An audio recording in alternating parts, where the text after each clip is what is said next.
Lost is over, and it has been for a while. Although in my case, it just ended a couple days ago. But either way, we're just getting started here on the Lost Lives podcast here on Post Show Recaps. I'm here today with my buddy from the Leftovers Live, who is also always here on Lost Lives, Lost Lives, however you want to say it.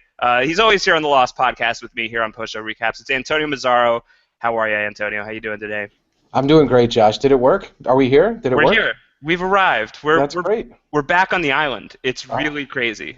I mean, it seems like this is a weekly thing for us, so that's okay. It's not bad. It's not bad. I'm pretty happy with it. Are you happy with it, Antonio? I'm happy. And I think I may have been on the Lost Lives train before we started because I didn't see your perspective as clearly. It's about the journey, not the destination perspective, because I had put so much stock into the mysteries that I wasn't always satisfied. But talking it out and really going through beat by beat like we've been doing, and like we'll cover today, some of these key takeaways. I think that it's given me a new appreciation for what we experienced. So I'm really happy to be here and talking about it. Yeah, it's funny. This is a show that I'm constantly amped up about, but for a while it's just kind of been in concept. I attempted to do a full series rewatch of Lost last year for a blog project that I was doing, and for a multitude of reasons abandoned the project about halfway into it. So that was hard to kind of get over, was that I had started something that I hadn't finished. Well, I finished it basically just by getting excited about the show again, by talking to you, by talking to Joe Garfine and AJ Mass, who can't be with us today. They are away on assignment. Just by talking to you guys, it's been really getting me pumped up again. The 10-year anniversary of the Lost series premiere, it's coming up on September 22nd, which is why we're doing these special podcasts to begin with. But one of the cool things that I've heard, I think you've heard it too, Antonio, is a lot of people have been writing into us. Antonio and I, we monitor the feedback that we get on post-show recaps, and a lot of you have been really kind with your praise and with coming in and saying that you guys are now going back and doing some of your own rewatches. So I went ahead and I finished my rewatch. I had left off at the last episode I had watched was Flashes Before Your Eyes in Season 3, and 2 weeks ago I started back into it, starting with, of all episodes, Stranger in a Strange Land, and I was still excited enough to keep going. So maybe that's why I was so high on Stranger in a Strange Land last week when we were talking about the 15 craziest cliffhangers of Lost. But I'm having all sorts of feelings, Antonio, having finished the series all over again. It was a really rewarding experience. I was really afraid to confront Season 6 again. I had never done that before. I had never gone back and watched Season 6 in its entirety after the show had ended. So I feel like I need a buddy to talk this stuff through with, and I can't think of a better buddy to talk through this stuff with than you. So you and I, we're going to talk about 16 of my takeaways from this last Lost rewatch, and it's gonna be a great time. It's gonna be very fun. Yeah, this is fantastic. You mentioned that our listeners are inspired. It's funny. Right before this, I was reading some feedback from Kristen in Bend, Oregon, who submitted it a little while ago, and she said the podcast has inspired her to do a rewatch. Just because we're talking about it, and I think others had said that as well. And I'm wondering what your takeaway is after your recent rewatch. Well, I got a bunch of them. I mean, we're going to talk about 16 of them, and I'm probably going to fudge the numbers and just talk about a whole bunch of other takeaways as we go, just because I'm not going to be able to shut up, because that's who I am and that's what I care about. But it's gonna be fun. I really enjoyed it. I had a really, really good time going back and watching Lost, and I'm excited to talk about some of my findings. We'll talk about Lost a little generally, and then we'll dive into the seasons in more detail. Somebody asked if we could do a power ranking of the seasons of Lost. I don't know if I'm able to do that, just because I basically love them all for different reasons. So I don't know if we'll do that, but I'll tell you my feelings on each of the season, at least that much. So that's the theme of the day, 16 takeaways from a recent Lost rewatch. Before we dig in too much, just a couple points of business. As always, this is a live conversation. Some of you guys are watching us live right now. We always appreciate that. This is interactive. We want to hear from you guys. So as you're watching the show, if you've got any questions or comments that you have toward Antonio and I, just use that hashtag PS Recaps on Twitter. You can tweet to Antonio at AC Mazzaro, 2 Z's, 1 R. I'm at Round Howard, like Ron Howard, but rounder. And we definitely want to hear from you. If you guys have been doing a rewatch, if you've been thinking about doing a rewatch, if you're watching this live and you've got thoughts on these topics, let us know. Antonio's going to be keeping an eye on that stuff, and we'll definitely talk about that on the show today. The other thing we want to hear from you guys on is about next week's show, which will again be Thursday, 3 p.m. Eastern, as it always is here for Lost Lives, Lost Lives. I don't even know which one to call it. We're going to talk about the 23 best deaths of Lost. It's going to be a very fun show because death is a big deal on Lost. There are crazy deaths, there are sad deaths, there's awful deaths, there's awesome deaths, there's deaths of all shapes and sizes, and we want to talk about the best ones. So we're going to be batting around which ones we want to talk about between the four of us, between Antonio, Joe, AJ, and I, but we want to hear from you guys as well. So hit up postshowrecaps.com/feedback and send us your 10 favorite deaths, so your top 10, 1 being your favorite, 10 being your least favorite.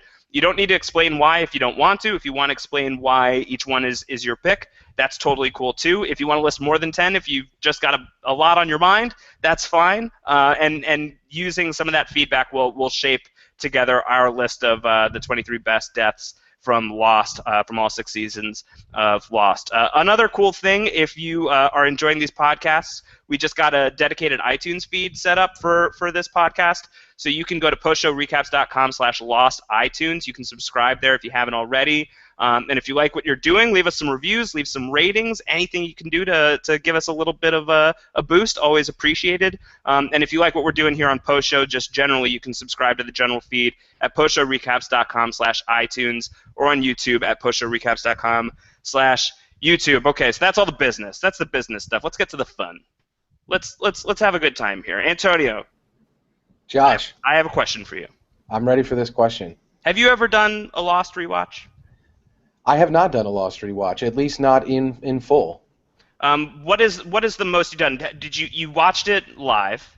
Watched it live, bought individual seasons as they were released on DVD up through probably season 4, I would say, and then rewatched each of those 2 to 3 times, and all the special features I could devour and everything else that was in line with that. But no, I've never sat down and said, now that season 6 is over, let me go and do a full rewatch. So I've not done that. Okay, so that brings me to takeaway number 1. Do a rewatch. You should do it. It's worth doing. This show holds up magnificently if you liked this show. If this was a show that you loved while it was on and you haven't really revisited it a lot over the years, it's really fun to go back and to watch it in order. I tend to be the kind of guy who I know my favorite episodes. I know which ones I want to go back and just watch kind of out of order. Like if I'm in the mood for an epic action-packed hour of Lost, I'll just turn on The Shape of Things to Come and just tune out and do some work in the background. Or if I just want to see some of the ending of Lost, I've put on The End a few times. It never gets old to watch Jack Shephard run down the cliff and do a jumping dragon punch on Not Locke's face. So I have like my favorites that I'll go back and do. But this experience of going back and watching the show start to finish, or in my case this time, close to start to finish, it's really rewarding to see how well the show holds up, especially with the ending, which I still find controversial and is still not my favorite thing in the world. But having the whole thing available to you at once, it's just an amazing experience. It's almost less like watching a TV show and more like reading a book, the way that it's structured, and really just digging into this really juicy, meaty book. And the other thing is, if you're a big Lost fan, you can do this kind of casually. You can watch it. You could binge watch the crap out of it if that's what you want to do. You could just sit down and do nothing but watch the show. You could do it weekly if you want to pace it out. Or in my case, what I was doing is I would have it on kind of as a background viewing while I was doing some work. And I think that's the benefit of somebody who has watched Lost a lot and who knows the show pretty well, is I think you can kind of you can almost zone out and just let it wash all over you. So, Antonio, if you've got some free time, recommended. I think a Lost rewatch would do you well. Yeah, and I'm especially interested to do it in light of the fact that we really know that while a lot of mysteries were answered, everybody had their own mysteries or their own interpretations about what the show was about throughout. So when the creators chose the way they chose for season 6 to play out, ultimately I think they did the right thing by making sure that at the end of the day, the story ended and the story tied itself off in a way that was about the characters.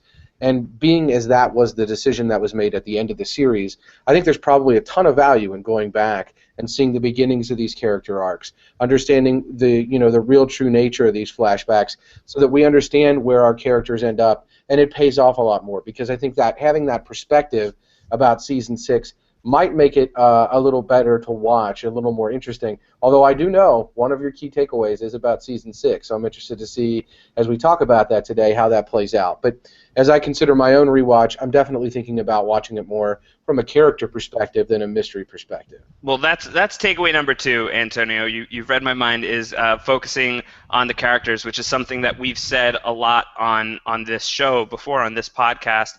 Is I think even on the very first podcast that we all did together, that it really is Lost is best enjoyed, at least in my opinion, when you're focusing on the journey and less about the destination. I know that there are a lot of people who will disagree with that because they were really satisfied by the way that the show ended. I find myself in not necessarily a rare category, but a category that isn't brought up very often and is kind of hard to defend to other people. You're kind of caught in the middle where you still love Lost, but you weren't satisfied by the ending. And that's kind of where I've fallen, and I've been pretty vocal about that.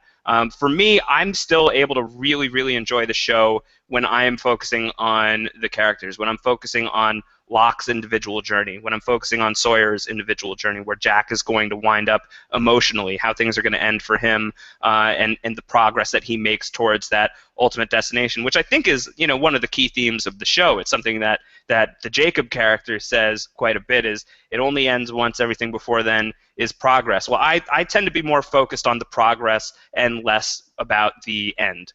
And I felt that way before doing this rewatch. I feel even stronger about that having done the rewatch, that if you go into Lost, if you're one of those fans who's frustrated with the way that the show went, or even if you're one of those fans who's really satisfied with the way the show went, these characters are still so magical, they're still so great, so fully fleshed out in almost every case, not every case, and just performed so well that it's really just a joy to see these people interacting, and all of these years later, that hasn't changed. That's one thing about Lost. If perceptions of the show have changed, if the way that the show is viewed by the general public maybe has changed a little bit over the years, I think that's one thing that really hasn't, is just that these characters are amazing, and they always have been, and they always will be. So 4 years after the finale and 10 years since the premiere, I still feel that way about these characters, and that's really great. That was a really that was probably my happiest find of doing the rewatch. It's just how much I like these characters still. Well, and I'm going to hit you with a little bit of a curveball, Josh, because it plays into exactly what you were just talking about. We had some listener feedback from Alex Coons, who asked specifically about Locke. Alex wanted to know, Alex said in Alex's friend group, Alex absolutely loved Locke, but many of Alex's friends hated Locke. And Alex always connected with Locke because he believed in the island in the same way Alex believed in the show, that Locke knew it was special from the beginning, and that Alex thinks that even Locke's downfall is a nice parallel to some of the negative reactions in the back half of the show, namely that Locke's story is almost a cautionary tale in faith, believing so much in the island that when it let him down, he couldn't take it anymore, like many viewers felt in regards to the show's mysteries. And I'm wondering, if you have any thoughts about Locke after your rewatch and Locke's specific arc. I know you kind of touched on, some of your takeaways and what Jacob's words were, but I'm wondering, where does Locke play out in this whole thing? I personally was a little bit let down that the John Locke we know and love essentially ended his arc somewhere before the end of the series, and then we had a flock masquerading around the island. And when we didn't know it was Flock the first time you're watching the show, you're wondering, is this the John Locke we know and love? Is he really gone off the deep end a little bit here? And how is this happening? And then when you find out why and how, obviously that's a pretty good answer to that. But at the time, I think when you really look back on it, it makes it very difficult to have good takeaways from the John Locke story as a whole. He's a very disappointing character in terms of his redemption. And I know you had mentioned that you had some good things about Locke from season 6 you wanted to talk about. Yeah, totally. Locke was, always has been, always will be my favorite character on Lost. He's the character I connect the most with because, other than maybe Hurley, I connect pretty well with Hurley as well for hopefully Yeah, obvious reasons. me too.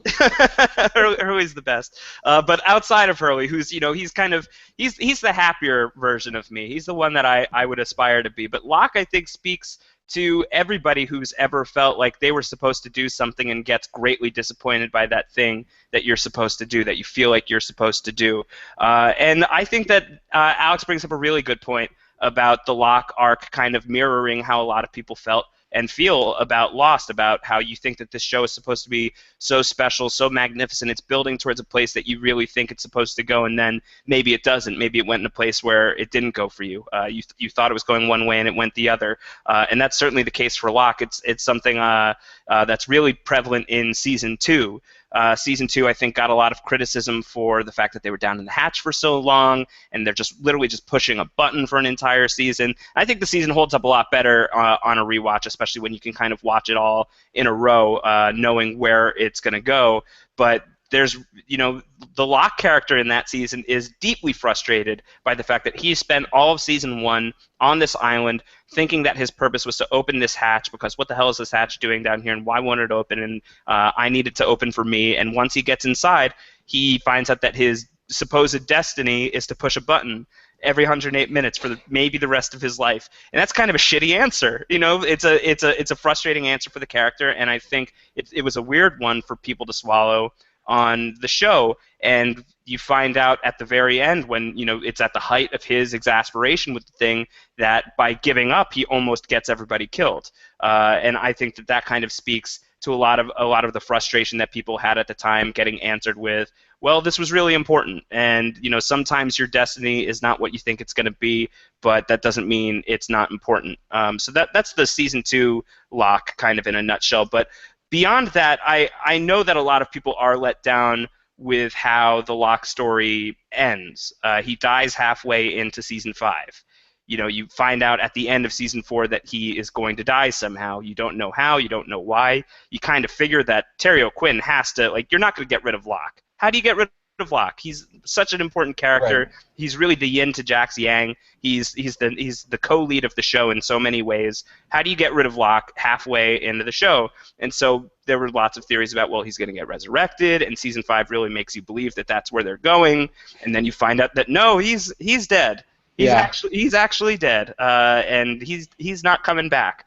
To the extent that I think a lot of people really thought that he was going to come back in that final season, in season 6, especially when they're kind of hyping up the Sideways as a possible alternate reality that a lot of people theorized would somehow balloon into the main island continuity, which never happens. Locke is dead. That's when Ben Linus chokes him out. He's gone. That's the end of the it's Locke. pretty rough when he comes tumbling out of that box. They treat it really. See it. They're really brutal about it. Yeah. He's out of the box. You see him on that beach a few more times in season 6. There's one scene when he's literally just on the ground, covered in a tarp. The tarp kind of blows off of his head, and like a scorpion is climbing on his bald, decomposing head. I remember. It's brutal. It's really tough. I'm really satisfied by that because I think anybody can connect to the guy who feels like I'm supposed to do this great thing and it's not working out.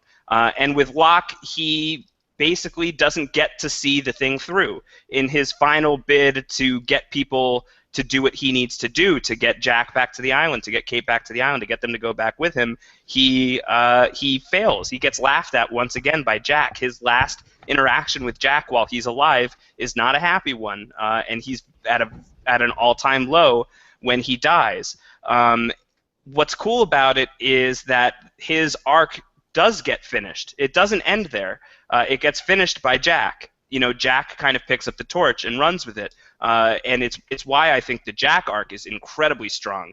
That's another thing that I'll talk about later. Is I just think Matthew Fox's work towards the end of Lost is really underappreciated and really, really freaking good.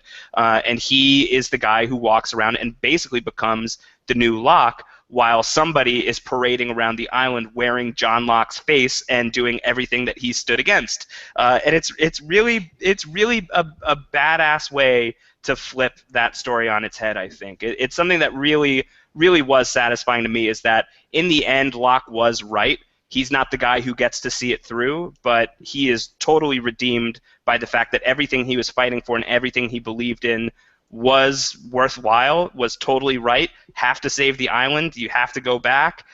We're supposed to be here. All of that is right. It just turns out that he doesn't get to live to see it, but he absolutely is special. He's not a sucker. He's, as the Smoke Monster calls him, as many people were disappointed by his arc, thinking that indeed in the end he was a sucker. He's totally special. He's the guy who galvanizes Jack to do everything that he ends up doing. So I think he's totally redeemed in the end, and I actually think that the arc of that character is stronger in his death. So I'm really satisfied with the way things go for Locke, and I think the rewatch really only reaffirmed that for me.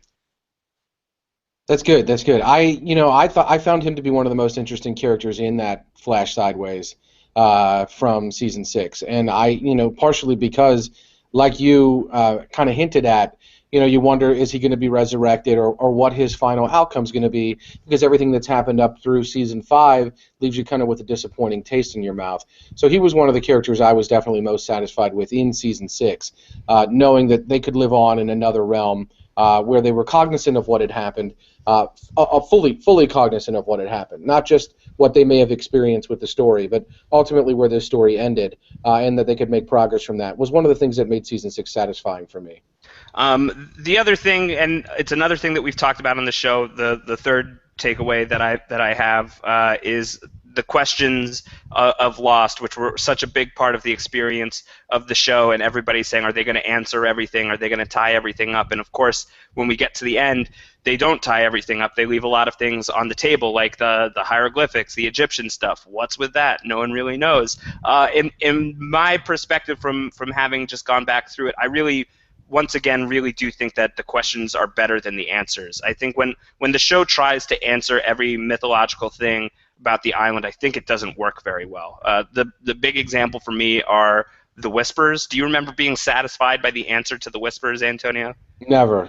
They haunt me even to this day. I can't get to bed at night most nights. Well, it sucks, the answer to the Whispers. They, Yeah. they like really spell it out for you. They have this episode, Everybody Loves Hugo, in season 6, and Hurley, who can now commune with the dead, is something that happens once he leaves the island.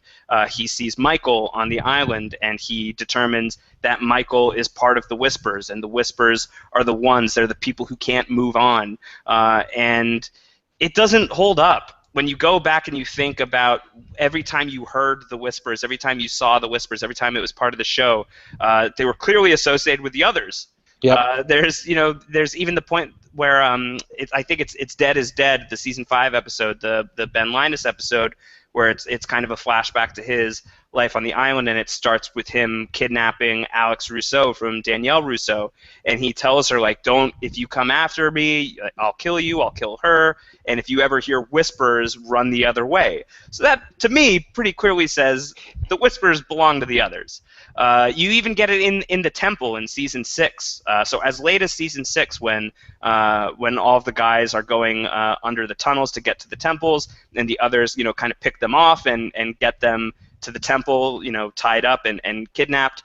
The whispers are all over the place over there. So the whispers, even up to that point, are clearly associated with the others. And so the thing with Michael really comes out of left field. It's presented in a really ham-fisted way, I think, and it's just wholly unsatisfying. And I think whenever the show really tries to answer one of these big picture mysteries, it just doesn't go very well. And I think that's fine. I think it's fine to leave this stuff vague. In fact, I think it's better to leave it vague because it creates a community after the show has aired where you can still talk about some of this stuff. Why do you think that there was Egyptian stuff on the island? What do you think was the deal with the four-toed statue? And you can come up with any amount of answers on your own, and they are all equally valid and equally fun and equally cool. And it's something that you can keep debating. And when watching the show again, that these are things that are not going to get answered, I feel like it's more fun. That it's kind of just window dressing. It's just it's the icing on the cake. It's stuff in the background that just makes the show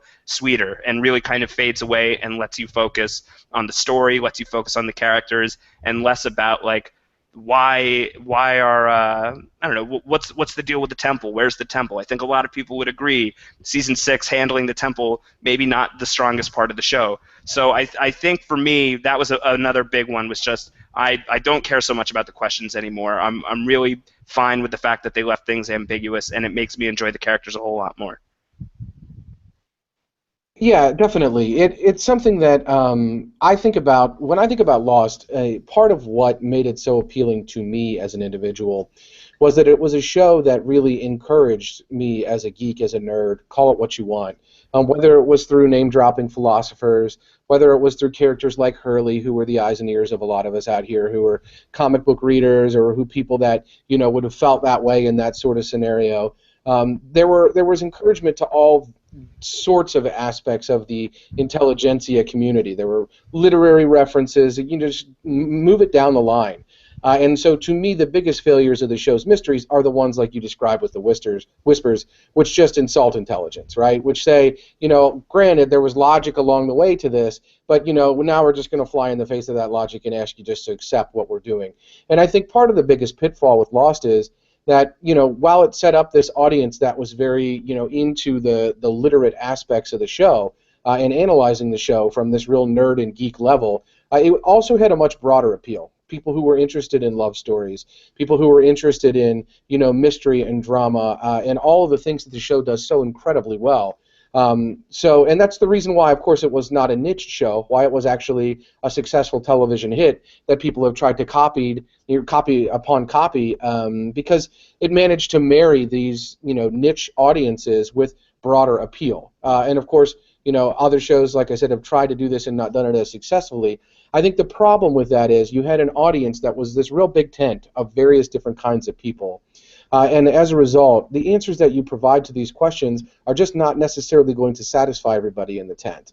And I think that they've set themselves up for a very difficult landing. And so I'm not so let down that they didn't stick it ultimately. And like you, I'm okay with them shifting the goalpost, if you will, if you want to call it that, or if you just want to say that to them the show was always about the characters and not about the mysteries, and so they ended the show, they would have always ended it. I'm okay with that too, because it really does work on that level. That you can say they don't stick the landing on the mysteries, and you'd be 100% correct, but they do 100% stick the landing on the characters, and I think that is what's most important when it's at the end of the day.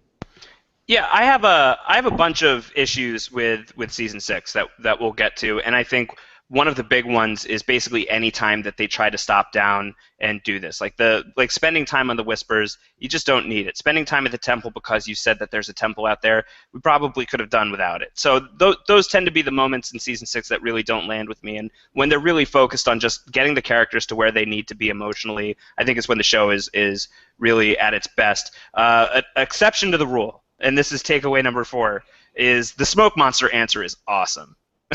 Yeah, it is. It really is. They got that one right. Yeah, and what's unfortunate about that is it's a heavily criticized episode that features one of my favorites of all time, Allison Janney, C.J. Craig from The West Wing, making a pop-in as the mother, if you will, of the island. In that she's the mother, or at least ostensibly the mother of Jacob and the Man in Black.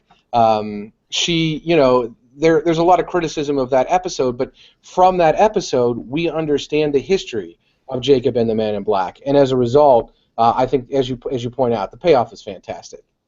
Yeah, I think it's even less about that, and for me, this is a question that they can really answer because it's a character-based question, and I think for the most part, the character-based questions rather than the island-based questions, the character-based questions they get right. Almost all the time. Not all the time, but almost all the time. I think that they come up with really satisfying stuff. Thinking about people theorizing that Jack and Clara might be half-siblings. That ended up being true, and that was really great. It's a really good touch. The fact that James Ford and John Locke are connected through Sawyer, the real Sawyer, that was something people theorized about. They got that right. that was really cool. I think those questions, those mysteries, those are all answered really, really, really well. And the reason why the smoke monster question gets answered, people have been thinking the whole time, what is the smoke monster? What is this thing? What's the deal with it? What is it capable of? What's its purpose? The reason why the answer to that one is so good is because it's a character question. It's not what is the smoke monster, it's who is the smoke monster. And I think it's really the reveal that I like the most, as opposed to the way it plays out in season 6. I really just think going back and trying to figure out what the smoke monster is and how they kind of laid the groundwork for that reveal, when you go back and look at the series, that's a really rewarding mystery to go back and pay attention to as you're watching through the show. I know a lot of people were really bummed out when you lose Mr. Echo in the episode The Cost of Living.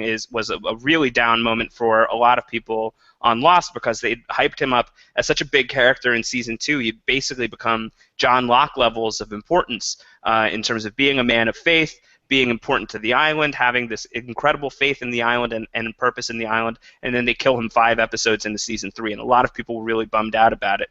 But if you go back knowing what the smoke monster is and who the smoke monster is and what his end game really is, and you connect that to why he hunts down Echo in the first place, the first time that they meet in season 2, and he doesn't kill him there. He's trying to find basically a mark for his con. He's trying to figure out, who can I get to do all of these things that I need to get done so that I can get out of this place? Who can I get to be enough of a sucker to follow everything that I need them to do? And if your choice is like, basically, because you know that he's going to have to switch his physical form into being whoever it is that he takes over in the end. That's what he's going to have to do. Once he becomes John Locke, he's John Locke forever. So if your choices are being like 50-something old bald guy, or like super jacked former African drug lord, who are you gonna be? Who are you gonna choose to be? So he's sussing out the Echo thing for a little while. He's trying to see if he can become Mr. Echo, if this guy is willing to play ball with his plan, and that's the whole purpose of the season 3 episode that Echo dies in. He's sniffing him out. He's trying to see if he's going to be able to get him at his lowest of lows. And when Echo says, "I regret nothing. I don't need your forgiveness. I know what I've done. I've only done what I've had to do to survive," the smoke monster doesn't absolve him because he's not interested in absolving anybody. He crushes him. He destroys him. He demolishes him because he's got no purpose anymore. In fact, he might be dangerous going forward. So he gets rid of Echo. Locke goes and hears Echo's final words, and Echo's final words have to be, "You're next," because John says, "We're next." The thing he probably says is, "You, John Locke, are next." And sure enough, John Locke is the one that the smoke monster continues to target and eventually becomes. So stuff like that is really, really cool, really rewarding, really feeds in to a lot of tinfoil hatting around the smoke monster. All of that holds up really well. Very, very fun. Very good to go back and watch. If you're going to do a rewatch and you're interested in tracking a single mystery, track the smoke monster mystery. It really holds up really well. Yeah, they knocked this one out of the park. It's great because at the end of season 5, right, when we recognize what might be happening, and Jacob more recognizes it, and he says, "I see you found your loophole," and the flock says, "I did, and you have no idea what it took for me to get here." Yeah, that really is a huge payoff on everything we've seen with the smoke monster up to that point. And I think your talk about Echo versus Locke and all of that, the You're Next stuff, it's really good because part of the sizing up that we saw the smoke monster doing early in the series, he sizes up Locke. We don't see the smoke monster, but that's the whole "I looked into the eye of the island" perhaps moment, where we see that point of view that we've seen before, and we see it approaching Locke, and Kate thinks Locke is just dead. And Locke comes out with a little bit of different perspective.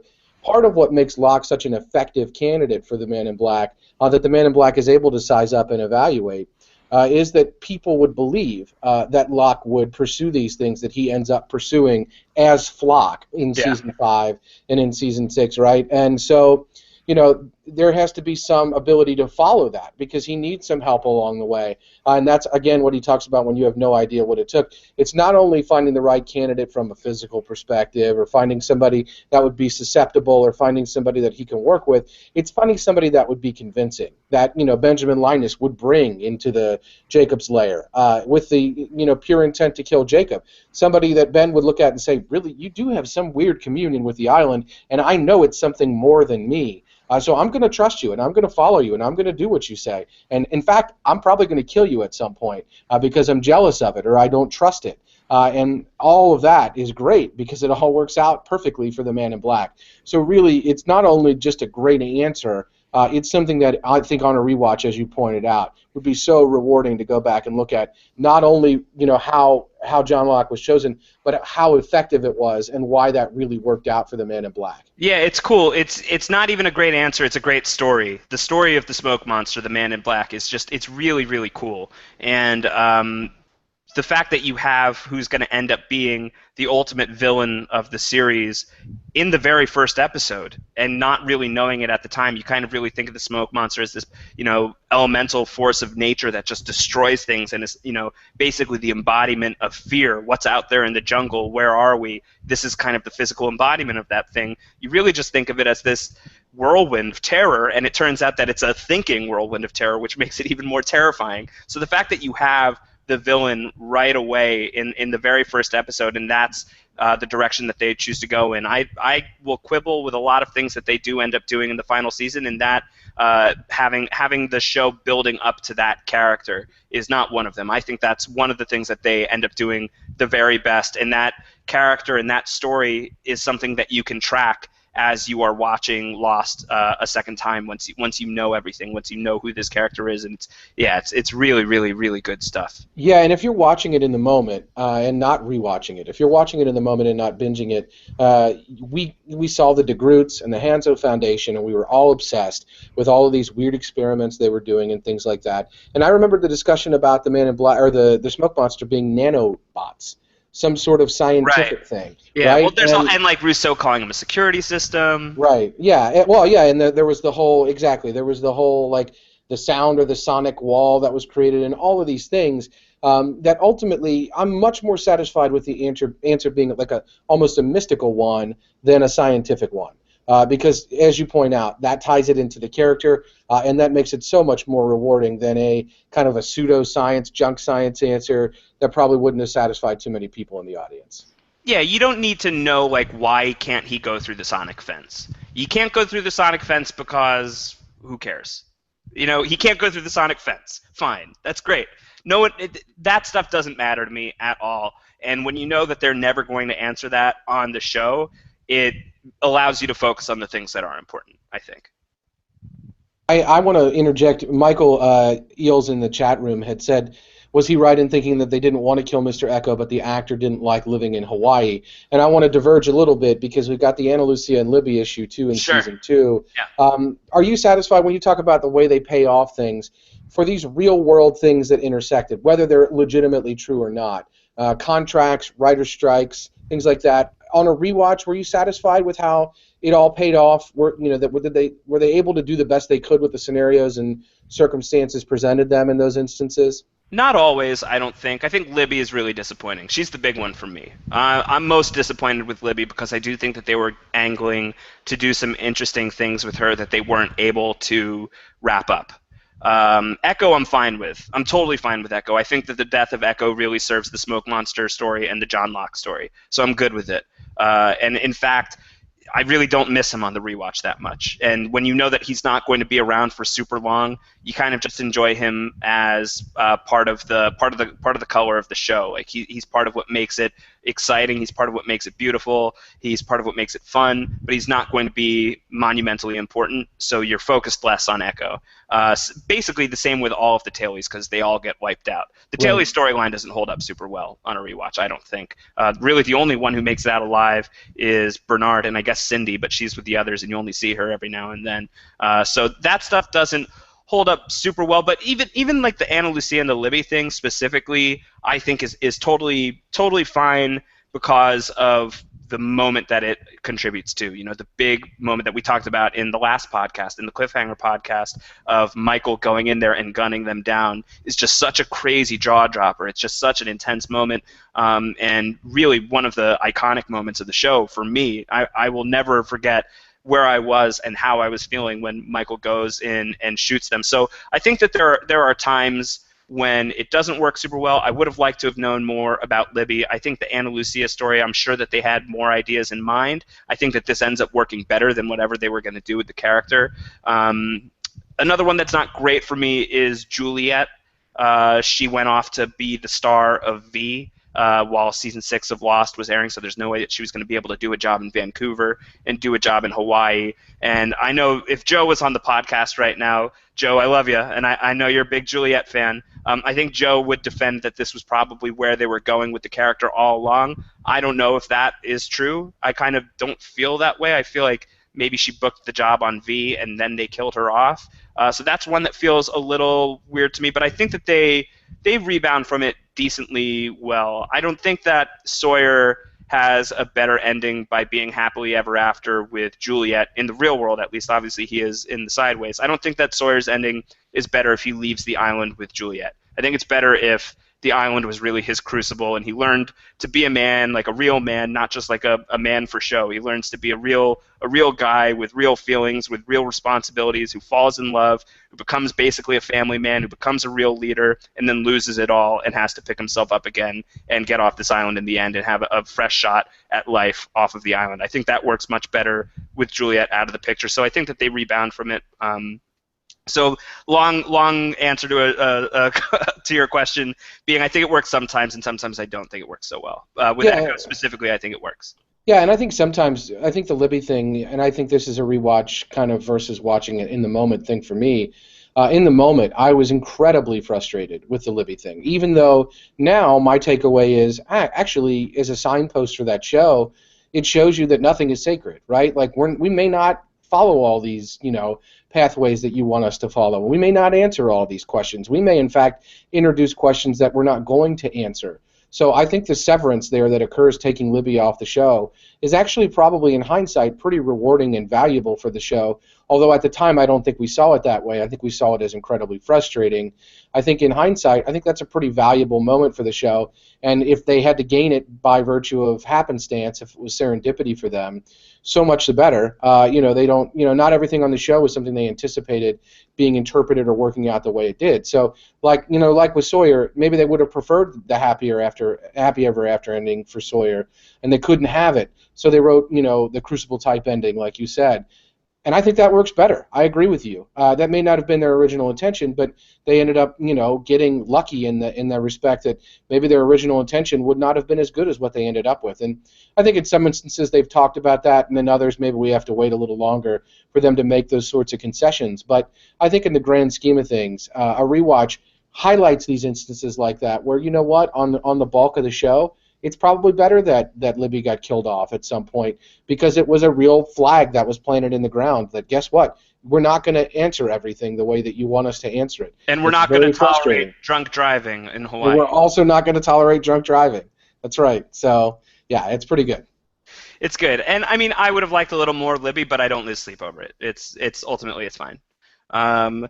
Even just talking this through with you right now reinforces takeaway number 5 for me, which is do the rewatch with a buddy if you can. Rewatch the show with somebody who's rewatching it with you if you can. I had a good time going back and rewatching the show, but I wish that I'd been able to talk to somebody who was rewatching it with me at the same time. I'm really, really pumped that I have this outlet to talk to you, Antonio, and Joe, and AJ when they're on, and everybody who listens and talks to us online about this show. I'm really enjoying that, so I feel like I've got that on my side. But if you're just planning on doing a rewatch all on your own, completely by yourself, you'll have a great time. It'll be very fun because this show is awesome and always has been and always will be really great and really enjoyable to watch. But if you could partner up with somebody, even if it's not, somebody in your everyday life, in your outside of the internet life, you could find people online who are going to be willing to do this stuff with you. But this is just such a fun show. It's community driven. It's really about talking about the characters and talking about the moments and talking about the show with people, which is why I think this event that Joe is helping to organize out in Hawaii, Lost 2014, which is going to be a big reunion in Hawaii surrounding the September 22nd anniversary, I think is a really cool idea. And I would love to know that if we had any small part in people going back and watching this show and getting to talk to each other and getting to make new friends out of this experience, I think that's one of the best things about Lost, in my opinion. Is I know that this really was a show on my first watch through when the show was still airing that really strengthened a lot of bonds between me and my friends in college. The show was beginning when I was in my sophomore year was the season 1 of Lost, and I had seasons 1, 2, and 3 to watch with my college friends every Wednesday night or Tuesday night or whatever it was on at that time. And it was a show that 4, 5, and 6 were airing after we had left college, and now we're in the real world and we don't get to see each other very often.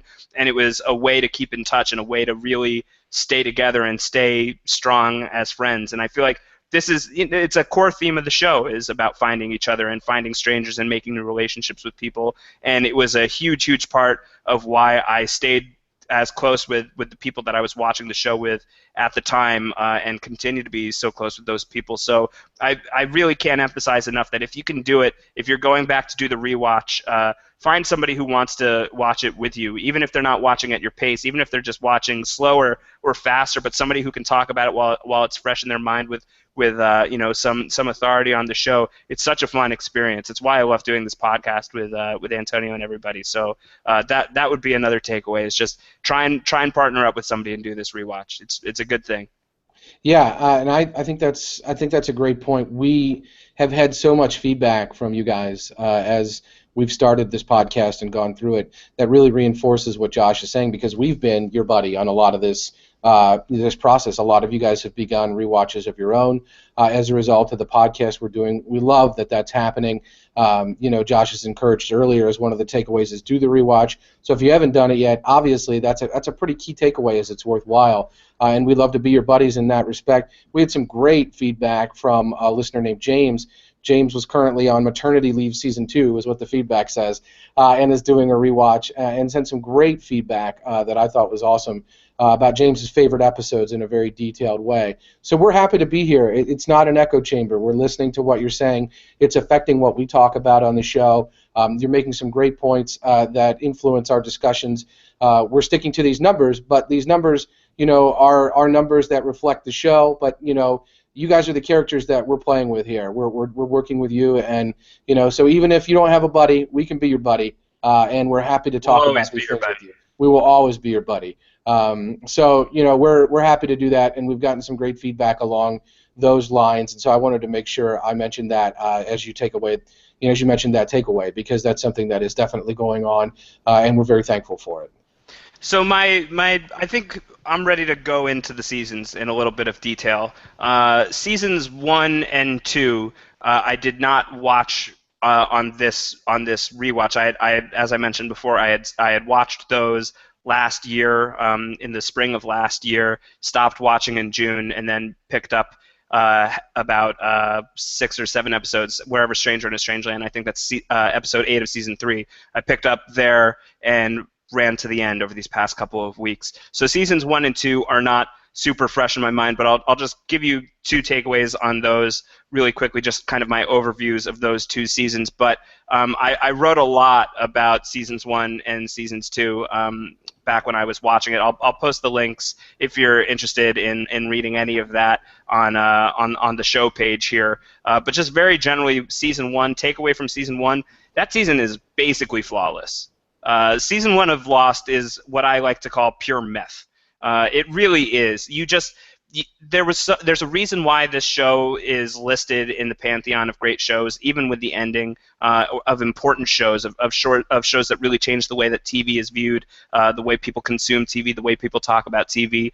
It's because season 1 was so special. It was so unlike anything that had ever been on TV before. The characters were so almost, in my opinion, I know some people disagree, and I don't really see how it's possible, but the characters, they land so realized. They're not fully formed. There's still so much to learn about these people, but they're so distinct. They're so individualized, and there's something for everybody. There's the scoundrel, there's Sawyer, there's the hero, there's Jack, there's the guy who has a secret, there's Locke, there's the tortured torturer, there's Saeed. There's so many people for so many different types of people who are watching the show, and you really connect with these characters really immediately. And in my mind, I beat up on this episode a lot. Whatever the case may be, is like the only bad episode in season 1. It's the only episode of season 1 that actively sucks, and I can't even encourage you to skip that episode. You can't really skip episodes of Lost. There's a couple, but you can't. You really shouldn't skip episodes of Lost because things will become important. If you skip whatever the case may be, you won't understand why they have the guns later on in the seasons. Whatever the case may be is the episode where they get their hands on the guns that they're going to use throughout the first 2 seasons of Lost, although they get more guns in the hatch later on. So you can't even do that. And even then, the worst episodes of Lost, this is something we talked about during the Cliffhanger podcast because we talked about the cliffhanger of Adrift. I mentioned I'm not a big Adrift fan. I don't think it's a very good episode. But even then, it has something worthwhile in it. Even whatever the case may be has something worthwhile in it. Not just the importance of the guns getting introduced to the show, but there's this great scene where Jack needs to get the case back from Sawyer, and Sawyer has been stabbed in the arm by Saeed. That had happened in a previous episode, so he's getting treatment and medication from Jack. And Jack, in a bid to get the briefcase filled with the guns from Sawyer, basically says, I'm going to get these guns from you. I'm going to get this briefcase from you. And Sawyer says, no, you're not. And Jack says, yeah, I am, because I'm going to stop giving you medication. And you think you're going to be fine for like a day or two, but then your arm's going to start itching, and then you're going to feel like your arm is going to be coming off, and you will be begging me to cut your arm off just to stop you from the pain. And Sawyer's like, okay, here's the briefcase. And it's great. It's a really good moment. It's like the rare Jack Shephard victory over James Sawyer Ford. Doesn't happen super often, so it's fun when it does. And it's a really, really good moment. And I don't think that there's a lot of moments like that in whatever the case may be, but the point is that even the worst episodes of Lost have something of value in it. So that was a really fun thing to discover, that even the episodes that I like the least, and there are a few of those episodes that I really just don't care for, even those episodes have something really, really good about them. And the reason why season 1 is so great is because that's the only episode that I have to say that about. Even an episode like Hearts and Minds, the Boone episode, that might not sound very sexy on paper, it's actually a really good episode. So there's just so much to love about season 1, and if you don't know if you can commit to a full rewatch, at least go back and watch some of season 1, start from the very beginning, and I challenge you not to finish the rewatch. I challenge you not to just keep going, because it's going to be tough. Yeah, and I think that's the issue I face with a lot of people who are asking me, should I watch the show for the first time? I tell them, and I think the easiest frame is to make sure you're framing it properly from the beginning. The show's got great characters. The show does great service to those characters. You watch the show for the characters. A lot of the mysteries are great. They pay off, but some of them don't. So don't be frustrated throughout. Just follow your character lines, and you'll be fine. If you can tell somebody to frame the seasons that way, there is no way that they're not going to watch season 1 and just plow through the rest, because season 1 is so incredibly awesome. The action moves so quickly. I'm thinking about whatever the case may be. I think there's some really good stuff. I mean, I remember season 1. Background characters like Rose, who really didn't get quickly a lot of good flashbacks, were still really powerful characters. I think she has that throughout season 1, those moments where she's talking about, I'm going to see my husband again. Like, we're going to be reunited.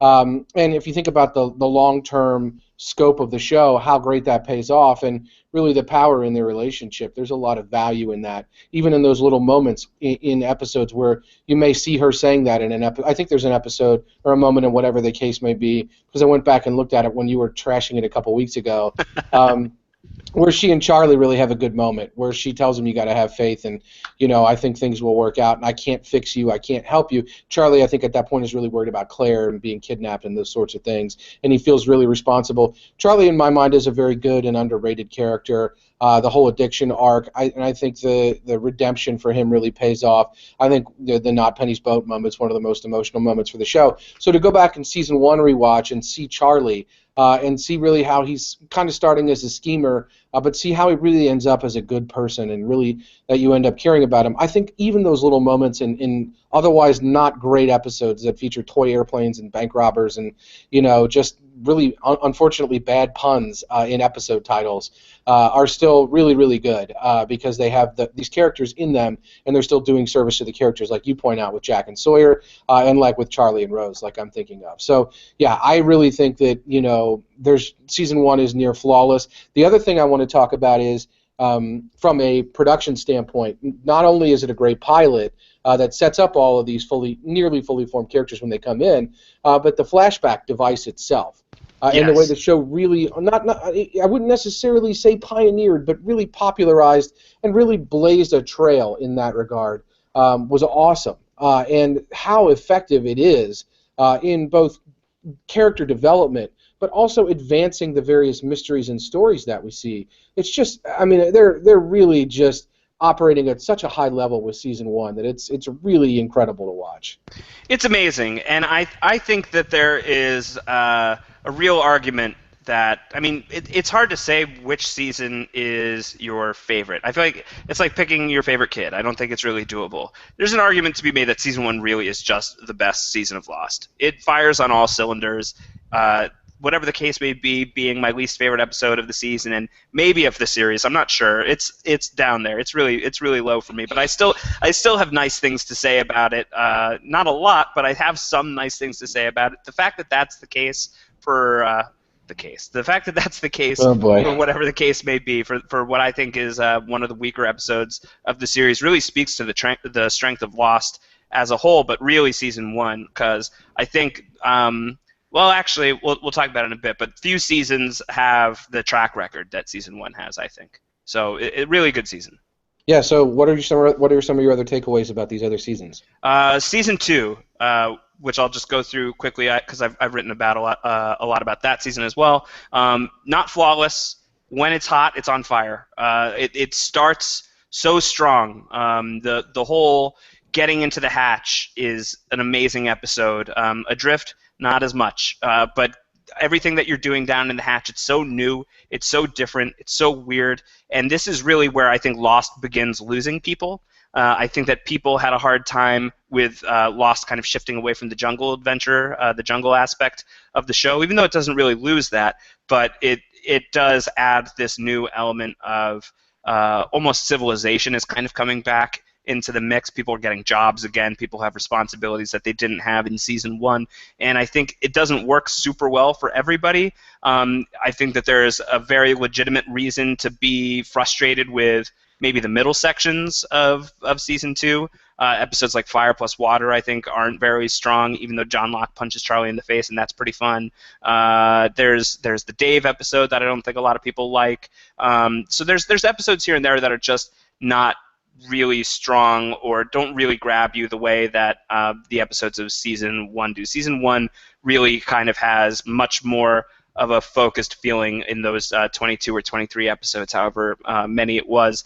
And I think season two, there are times when it's a little bit slow, but it's so worth it for the beginning and the payoff. And even in some of the slower episodes, you've got Henry Gale. The whole Henry Gale arc is so great.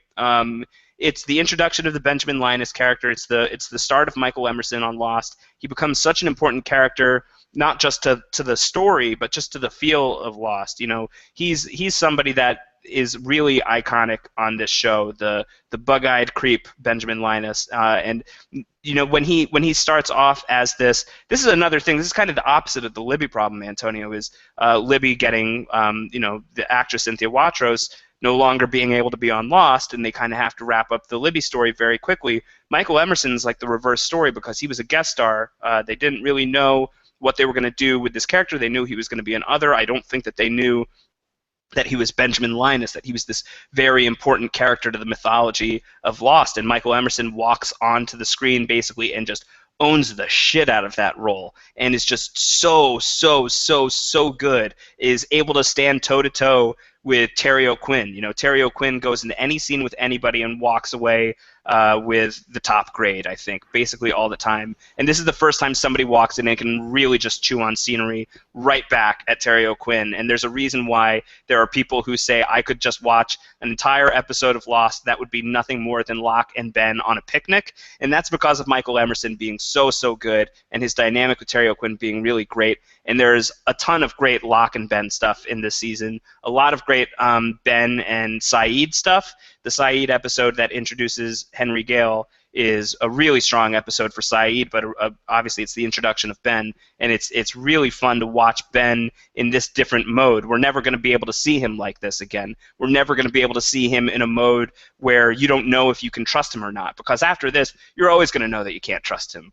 Until maybe season 6, and even then, when he kind of starts to turn the corner, it's not until the very, very, very end that you know that he's kind of redeemed himself, or is at least, he can't really ever feel like he is redeemed, is I guess the takeaway of the Sideways, but he's going to make strides to do it. But until that moment, really, after season 2, you're never going to trust this guy again, and you've got the whole story with him as Henry Gale in the Hatch is one of the strongest storylines in Lost, I think, and that's all middle season 2. So even when the middle of season 2 is a little bit cool, it's got this great Benjamin Linus storyline that on reflection, when you know who the character really is based on everything that you know about Lost, makes that story so much stronger.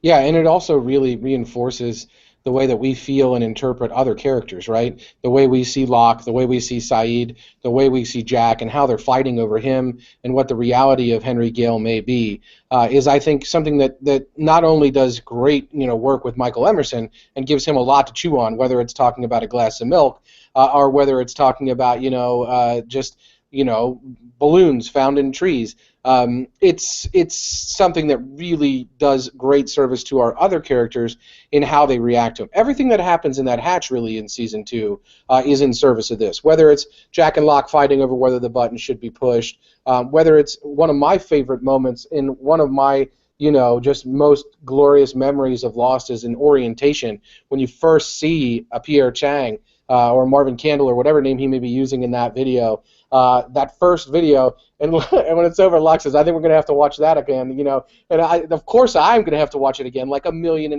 times. I'm going to go by every frame. I'm going to think about whether he's using his left arm or his right, or what other little hints there may be in that video. I mean, the creators of the show at that point were fully aware of what we were doing while the show was airing. They were not only playing with it, they were really encouraging it, and we felt, I mean, for me, those were the glory days, right? Like, season 2 is the glory days, and that season 1 is great. There's such drama in it. Once season 1 was done and they really received the active feedback about what was happening and they really saw how it took off, season 2 were the glory days of let's really start introducing some stuff that people are going to have fun with. And so in that regard, I could never really say a cross word about season 2 except for really don't put all your eggs in one or two different baskets that may or may not be rewarded.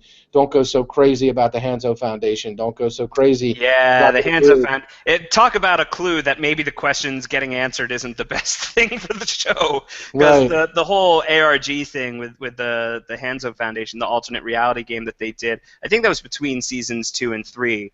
And that's really where they answer who Alvar Hanzo is. And I couldn't even tell you what they really did with that. I followed it back then, but I was so weirded out by the whole thing that it just doesn't stay with me. But yeah, that was bad. Yeah, but I mean, at the time while season 2 was airing, we were having a great time with it. And it's good to know that on a rewatch, your takeaway is still, when it's hot, it's on fire. Because, that's what I remember. I remember at the time thinking the whole thing was on fire. And in hindsight, of course, the whole thing wasn't on fire because you have a lot of those things that are introduced that don't ultimately pay off. But I think that even though that may be the case, if the takeaway is, it's very good, and when it's hot, it's on fire, I think that's great. I mean, I think ultimately, if I look back at season 2 of Lost fondly and can rewatch it and remember that, then I'll be a happy camper. Yeah, and I think a lot of the frustration, and it tends to be kind of my interpretation of things just because I want to like this show a lot, so I'll do things to make sure that that's possible. But my interpretation of season 2 with a lot of the frustrations with the season and with the show that some people did have at the time, with some of the episodes being slower, and are we really going to be pushing a button for 108 minutes for the rest of Lost, are echoed by Locke, and I think that is a strong aspect of the show. I really do, and I think that even some of the bumpier moments of season 2 are kind of smoothed over by the Locke arc, as well as everything we've said. That's good to know. Yeah. What's the takeaway about season 3? So season three, I haven't written a whole lot about. I started to, but this is where I dropped off last year, and it was for a bunch of reasons. I was gearing up for my wedding. I was getting married at the time that I was doing this project, and I couldn't continue focusing on that and doing work and doing all sorts of things, and I never got back into writing this thing. And I think part of it has to do with the fact that the first 6 episodes, like the kind of mini season that kicks off season 3, is still not that great. The Hydra Island stuff is really just not for me. No. I don't know. I don't know how you felt about the Hydra Island stuff while watching it the first time. No good. No good. Yeah. It just really, I mean, for me, like, you could just outline a lot of those first 6 episodes with just the phrase wheels spinning. It just felt like we were really spinning wheels. And I'm not talking about, frozen donkey wheels. I'm talking about, the kind of thing where you're stuck in the mud and you don't know whether you need to go forward or backward to get out of it. You just spin around. I feel like that was a lot of what was happening early in season 3.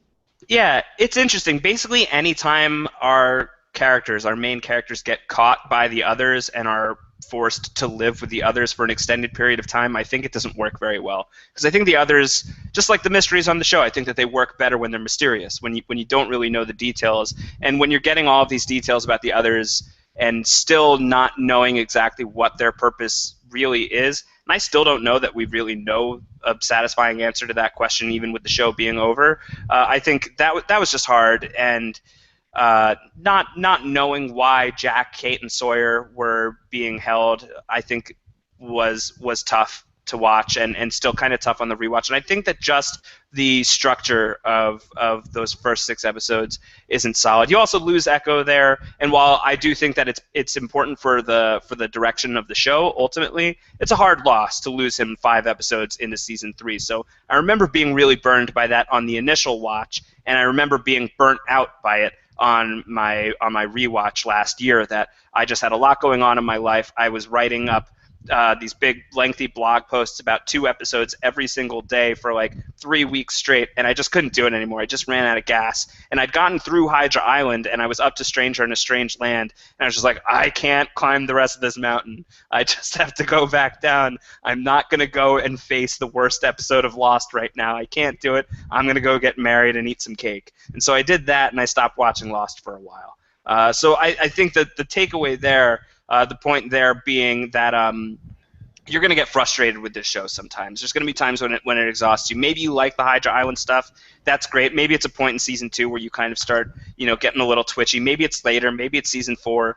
But this was the moment for me where I started kind of having my lock moment where I was questioning everything. And like Jack, I left the island for a little while. So that was where we were with Hydra Island. Let me verify this. You're saying the takeaway from season 3 is if you don't like it, get married and eat cake? It's not a bad plan.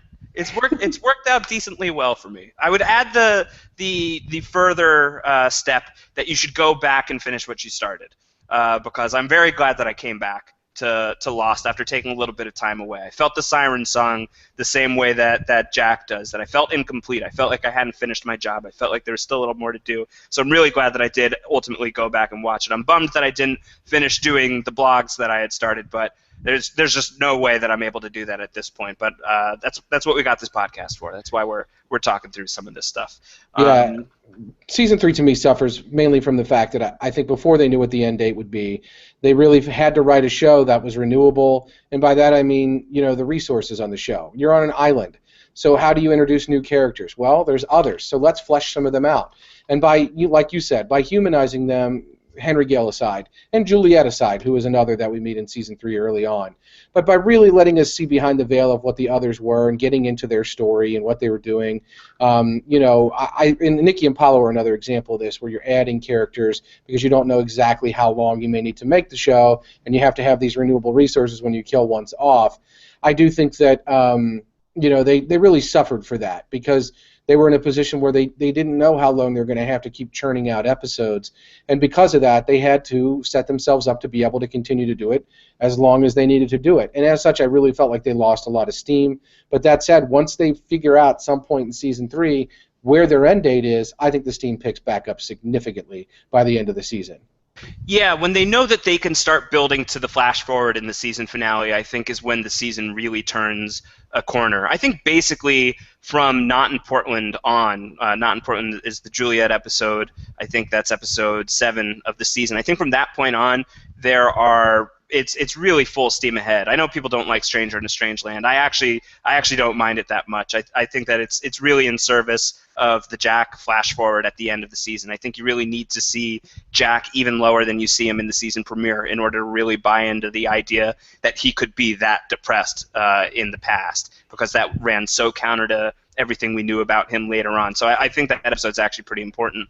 But it gets really, really, really very good once it comes back from its break. They aired it as those 6 episodes on Hydra Island, ending with Jack telling Kate to run, telling her to leave. He's done. He's doing the surgery on Ben.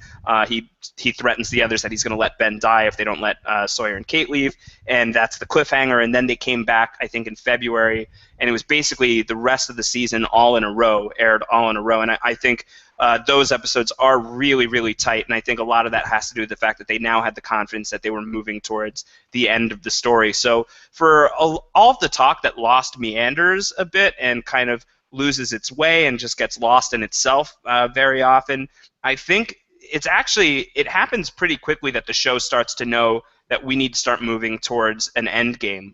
Lost kind of flies by. There's only a little bit over 100 episodes, and that sounds like a lot, but when you compare it to something like 24, which is another favorite show of mine, which has over 200 episodes, you would think that there would be a little bit more of Lost. The 100 episodes, it's I think 113 or so if you're combining, or maybe 111. I'm not sure if you're combining finales and two-parters. It really flies by, and part of that has to do with in season 3. I think fairly early in season 3, around episode 7, they start to have the confidence that we're moving in that direction. And they also start to make good on some of the mistakes they made. I'm a huge, huge, huge, huge, huge fan of Expose. Not a big Nikki Paulo fan.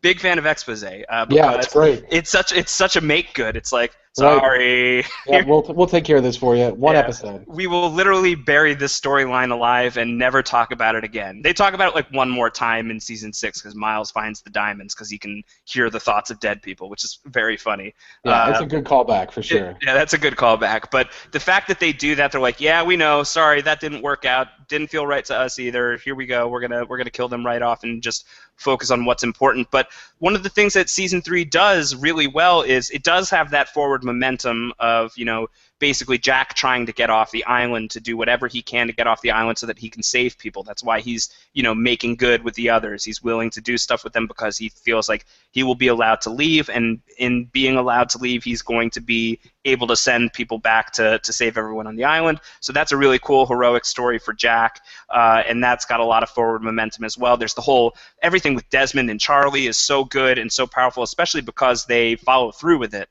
It's not an empty threat. Charlie, you're going to die. Charlie dies. And they really, really make good on that. But the whimsical episodes like Expose, that don't really matter too much in the grand scheme of things. One of my favorite episodes. I think that you really miss that stuff, especially on a rewatch, because once you get through season 3, there's really not a lot of time to dilly-dally. Starting with season 4, everything has a purpose. There are very few meandering episodes, except, again, I'm going to pick on season 6 a little bit. I think season 6 kind of drags its feet in places, but seasons 4 and 5, they really are trying to be as full tilt as humanly possible towards the end goal, and there's not a lot of time to just enjoy the jungle. You've got Expose, episode that's enjoying the jungle and enjoying the fun nature of Lost, and one of my very favorite episodes of the series, which if you do a search for IGN's ranking of the episodes of Lost, they have this episode, if not at the very bottom, then close to the very bottom. Trisha Tanaka is dead, and that is an outrage, in my opinion. I think Trisha Tanaka is dead. Scandal. It's scandalous. I think Trisha Tanaka is dead is a top tier episode of Lost. So fundamental differences between me and IGN's ranking. Much respect to those guys. Those guys are very cool. So I think season 3 has a lot of really solid forward momentum, but it's also basically the last season where you can just enjoy the beach without knowing where the show is going. Because by the end of season 3, you're going to know that people get off the island and it's not going to be good. So you have an idea of where the show is moving towards. Yeah, and I think we should acknowledge, our Philly in the chat room pointed out we should acknowledge that Sawyer scoring polar bear treats is always good for good juju as well.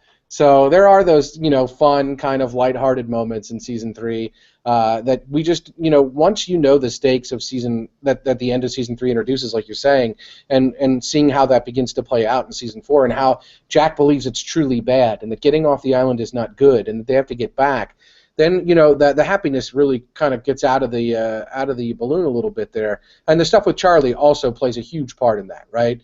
Because that's a pretty devastating up till that point. I don't know that you've seen too many more devastating moments on the series than what happens with Charlie. So I think that that really takes the air out of it as well. Not to say that Lost isn't lighthearted afterwards, or that there aren't great moments, whether they're no matter what they are. But season three really is kind of the watershed for when that changes. So I am interested in what your takeaway is regarding season four, though. So I have two takeaways from season four. Okay. The first one being positive, the second one not so much.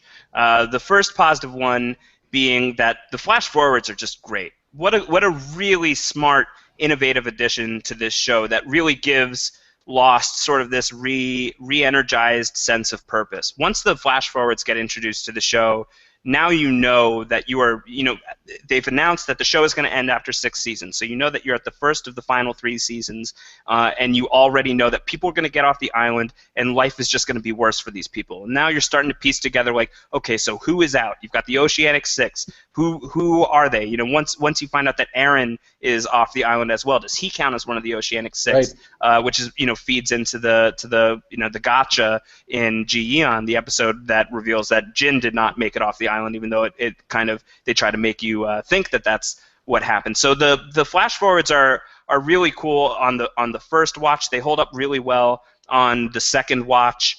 I think it's a very strong part of season 4. You've got the freighters coming in. That's fun to have new characters in the mix there. I think that the flash forwards, if there's one thing that they do that's not so great, is that they make the flashbacks look bad. Unless you're the Constant and you're really messing around with the flashback format in a very interesting, innovative way. The episodes in season 4 that are just straight up flashback, I think there's only 2, but maybe I'm wrong. It's The Other Woman, which is the Juliet episode, and Cabin Fever, which is the Locke episode. With Locke, you get a little bit of leeway there, because you're always interested in why is Locke so special, and you're getting to see that he was visited by Richard Alpert when he was a kid, and there's things like that. So that's kind of cool, but it's not as strong or interesting as what's going on off of the island in the future. You're really interested in that stuff. And when you get the Juliet episode, that's a flashback. I think that's episode maybe 6 or 7. I'm not sure. It's called The Other Woman. And it's just that's a meandering episode. That's a dragging your feet episode that just doesn't feel like it has a lot of weight. I'm really glad Joe is not on the podcast right now, because she would eat me alive for saying that, because I know how much she loves Juliet. You make it eaten dead at a later date. And listen, I love Juliet. Don't get me wrong. Juliet is a great character, and her music, the Giacchino score for Juliet, is one of my favorite tracks in Lost. You should. I think it's called Across the Sea. I'm not sure. Somebody can correct me if I'm wrong, but it's a really, really beautiful piece of music. So Juliet's great. It's just her flashback in this season just kind of falls flat, because you've got so much other important stuff that's going on, which takes me to my number one grievance of season 4. My other takeaway of season 4 is just Michael Dawson got hosed. Oh yeah, he sure did. That guy got hosed. I think he's a victim of the writer's strike in a lot of ways. The writer's strike obviously was a thing that was happening in season 4, where the Writers Guild was rebelling. They were raging against the machine. Nobody's going to work until this thing is resolved, and Lost has to stop production for a while. And I think that they stop with Meet Kevin Johnson, the Michael episode, which I think is a bad episode. Just anyway, I don't think it's a very good episode. I think there's a lot of weirdness. There's continuity problems that really bother me with how is Mr. Friendly able to get off the island during this time when the purple sky has already lit off, and people can't get back to the island because of that, and yet he's able to leave and come back, and it really fudges continuity in a way that's kind of weird. Yeah. And it sets up this idea of like Michael not being able to die. He's unable to die until he leaves, until he comes back to the island or whatever. He has a purpose on the island, and his purpose is just to like blow up on a freighter? Really? That's what it's going to be. That's what it's going to amount to. And I think it's such a boring, unfortunate, and I think very rushed way because of the strike of finishing the Michael character, who was a very controversial character. Starts off being a really likable guy. The man who started the Walt meme of just shouting Walt whenever whenever something wrong is happening, and played by Harold Perrineau, who's just a phenomenal actor. And he has this very dark ending in season 2 that I think really demands a really interesting follow-up if you're going to follow up the character at all. If you're not just going to say that's the ending, that's the really twisted ending, that's how you get off of this island, is you have to kill people, you have to do something, you have to lose part of your soul. For them to bring him back, I feel like to bring him back and to just answer him so quickly, to answer him so fast like this, and then to, in season 6, just to add insult to injury, basically you find out that Michael is going to be on island purgatory for the rest of his life, so he's not going to make it to the sideways reality. That's bullshit to me. I really, really hate that. I'm a big Michael fan. I feel sympathetic. If I don't quite feel like I would do what he did in season 2, I at least understand why he did it, and I feel like it deserved better treatment than it got on the show in season 4 and in season 6. I think they just really add insult to injury. So my biggest gripe with Lost up to this point, up to season 4, is what they do with Michael. I just think it sucks. Yeah, I think it really does, because not only is Harold Perrineau a great actor, and not only is he, I mean, other than Dominic Monaghan, he's bringing in some of the most high-profile cred to the series. I mean, I guess, we can talk about different things that different actors had appeared in, and there's phenomenal actors on the show who had done character work and great work, and things like Party of Five. But ultimately, the takeaway is Harold Perrineau is on Oz. I mean, Harold Perrineau is been in film. Romeo and Juliet. He's so he's done great work in like Romeo and Juliet, and I think he's in Primary Colors maybe, and he's in 3 or 4 other movies where he just does incredible work. I mean, he might have been in 6 Degrees of Separation. I think he was in a movie with if that was the one with Forrest Whitaker, I can't remember. He's just been in maybe it was Smoke, I don't know. He's been in some phenomenal movies and done great work in that. And so when he came to Lost, he came with a ton of cred. And Michael was the character they chose to have pull the trigger on Ana Lucia and Libby. And I think a lot of people who are watching the show, and I'm pretty sure Harold Perrineau would agree with me, because I know he really ranted about this when it was happening in the moment. A lot of people wanted to see him punished for that. Like his character didn't deserve a redemptive arc because he'd committed these horrible acts in the course of the show. And so he ended up getting what he got as a result, in some ways, of the frame that they painted him into when they chose to do what they did with Anna and Libby. And that's not fair to Harold Perrineau. It's certainly not fair to the character of Michael. And Harold Perrineau, I think to the end, remained pretty classy about it. He said ultimately he felt good, I think, about his role in the series. And, I tracked all this because it's something that it meant a lot to me that it didn't really work out. Because we had seen what happened with Ana Lucia and Libby. We had seen what happened with Echo.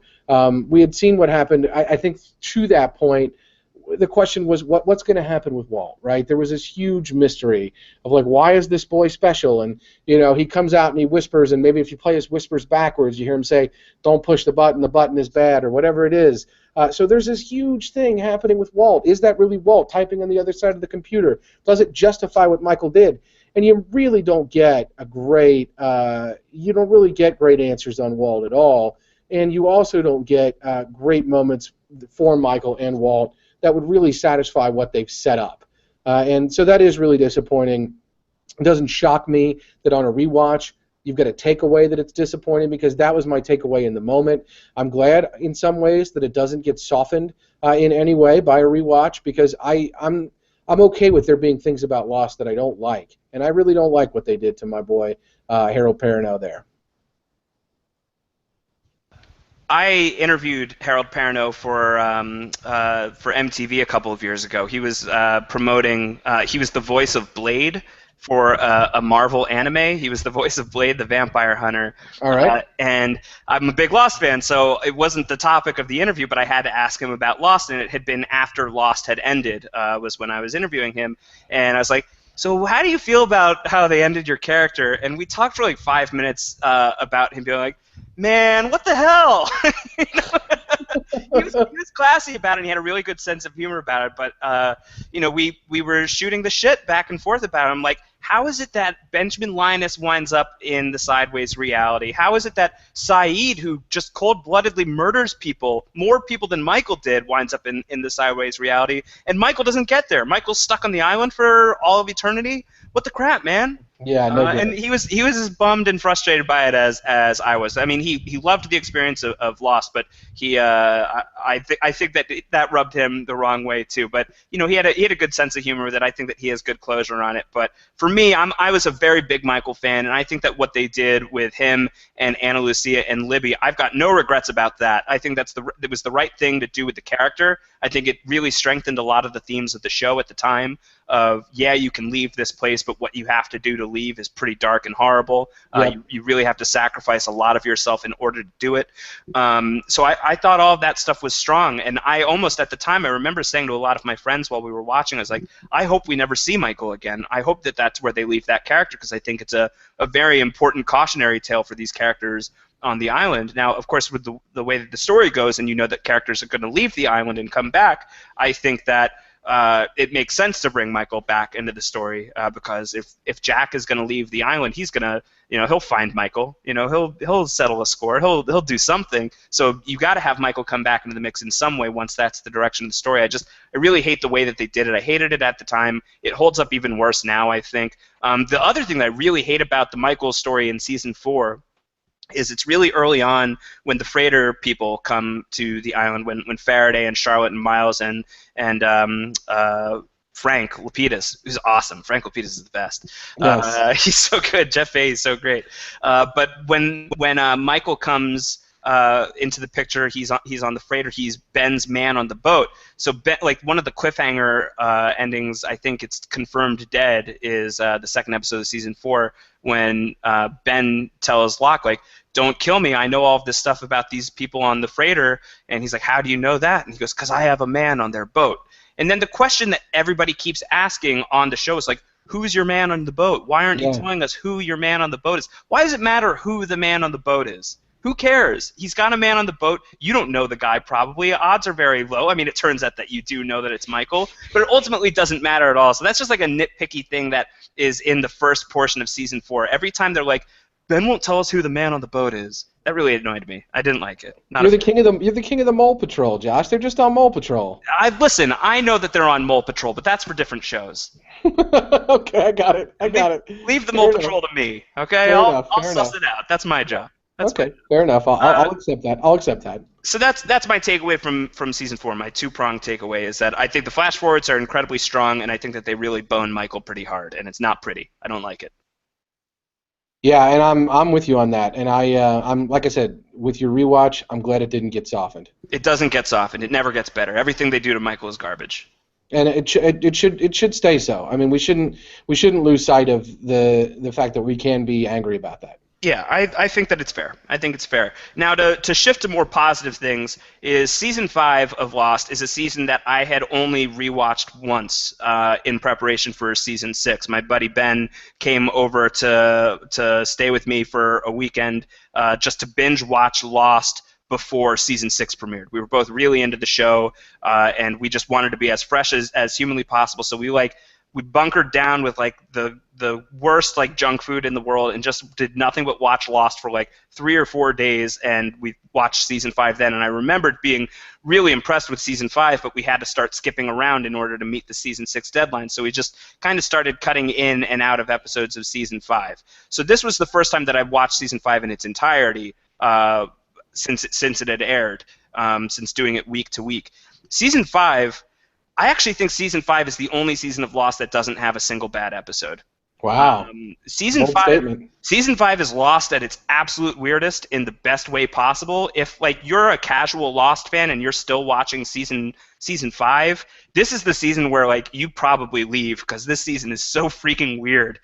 Everything with the time travel is really, really strange. And it to the extent that it makes the story structure of the season very weird as well. There's the episode 316 when Jack and everybody comes back to the island on Ajira. They spoiled the ending of the episode at the start of the episode. Yeah. The start of the episode is Jack waking up on the island again, and then flashing back to how are they going to get back to the island again. Well, now we know they're going to get back. And it seems kind of weird, but that's sort of the structure of season 5 is you know that something is going to be happening with Daniel Faraday because Daniel Faraday is so important to the first scene of season 5.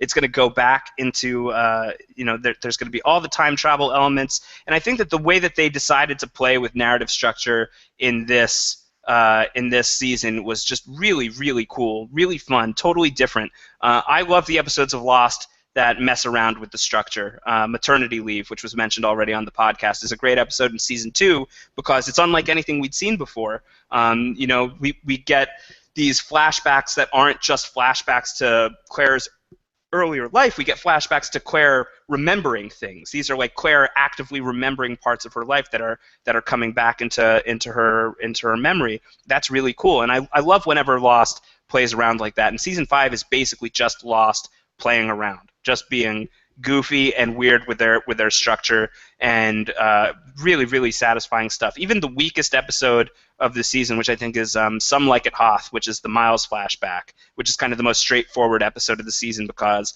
it's straight flashback to Miles' life off the island. I think even that one is pretty good. It's very funny, too, because Hurley is writing The Empire Strikes Back, so you get some good Hurley gold in that episode. But even the weakest episode of season 5 is still pretty good. So season 5, it's very Stephen King. The Variable is so Stephen King. He's Are You, the episode with Saeed going and shooting Benjamin Linus at the end of the episode, which we talked about. Really, really great. Yeah. It's very, very good. And then there's things like Radzinski being this total shitbag Dharma Initiative guy who everybody really hates and wants to go off and fight. I have one friend who is I would describe him as a casual Lost fan. Watched the whole thing, but didn't obsess over it or anything. And his biggest thing that he hates about Lost is that they never explained why Radzinski is such a douche. He just doesn't understand why this guy was so angry all the time, why he was just so mean and crotchety, and he feels like Lost really let him down by not explaining that. And I always try to tell him, and he just never buys it, and I hope some of you people agree with this, is that the great thing about the Radzinski arc is not that it doesn't matter that they don't explain why he's a jerk. What's great is that he is a jerk, and we know eventually he's just going to blow his brains out in the hatch because he's stuck in the hatch for the rest of his life after season 5 happens. So there's things like there are characters who are introduced in season 5 where you know where they're going to wind up. You know what's going to happen to Ben Linus' father. You know what's going to happen to Horace Goodspeed. You know what's going to happen to Radzinski. So a little bit of the what's going to happen to these characters, are they going to die this season, a little bit of that suspense is taken out of it, but what becomes cool and suspenseful about it is like how are they going to play into the lives of the Lost characters? How are they going to play into the active lives of the characters that we know and care about? And I think that's a really interesting twist on its head, and season 5 is really strong in that way. And obviously we talked about the smoke monster reveal, which is huge. And yeah, season 5 is great. I love this season so much. I feel like for somebody who has watched all of Lost and maybe doesn't need to go back and rewatch every single thing, I think season 5 would be one that I would say go rewatch that season start to finish, because it's just the structure of it is so tight and so well thought out and really clever, really, really clever stuff. And I think that in a lot of ways this other than season 1, I think is Lost really just firing on all cylinders, getting really weird, having a lot of fun with being whimsical at moments, but really keeping their eye on the prize, knowing that they have to start wrapping up the story, knowing that they have to get to the end of the line, and it's just great. It's really, really good. And there's not even a lot of Desmond, and Desmond is usually, you want as much Desmond as humanly possible, and you kind of don't even miss him this season. So lots of really good things about season 5.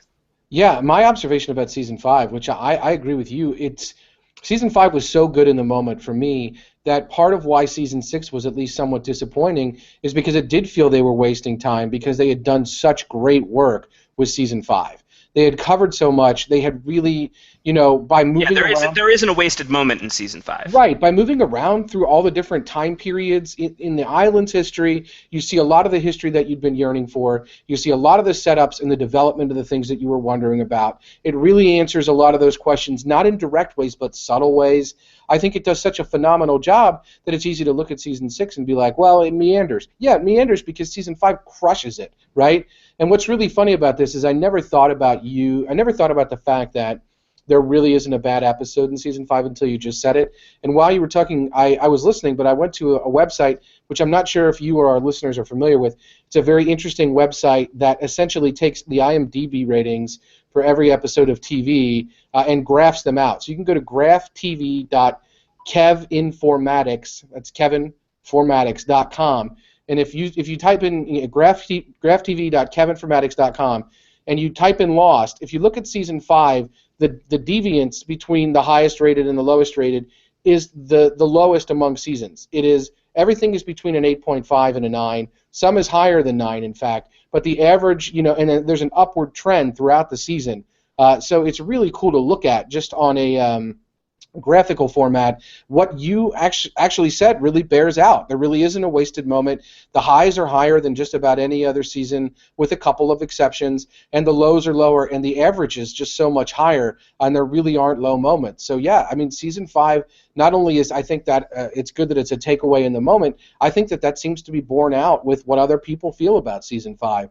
So if you haven't, and I haven't, if you haven't gone back and rewatched at least season 5, I think what Josh was just saying about really this is one to pick out and go back and really pull, because it just seems like across the board there are so many good things. I mean, the LaFleur stuff with Sawyer is awesome. Yeah, the Juliet and James storyline, a lot of people aren't into. I think it's really good. Yeah, it's really good. It's really good. And just that, I mean, we've had people tweeting during the show. In fact, I believe it was Michael Eels asked what our view on the outcome, somebody asked, I'm not sure exactly who it was, but somebody asked what we thought about Sawyer. Michael Eels wanted to know what we thought about Richard Alpert. We can cover that in season 6. But for Sawyer, Sawyer's outcome, really, there's so many great Sawyer things that happen in season 5 that I think that it's something to keep in mind when you think about, where the series goes and how we end on these episodes and storylines in the Flash sideways about character. So much of that is serviced by what happens in season 5, whether it's Sawyer, whether it's Locke, because we have the death of Locke and the Jeremy Bentham, the life and death of Jeremy Bentham episode somewhere in season 5 in the early parts. Which I actually think is one of the weaker episodes of the season, so that says a ton. It is, yeah, and it is one of the weaker episodes, but in the grand scheme of things, it's very important to have that so we can set up what we feel about Locke the character in general and how effective the end of season 5 is once we really kind of get a great idea of what's going on with this flock that we've seen masquerading around the island. Then those episodes become, more poignant, more depressing in some ways because of the John Locke angle of it.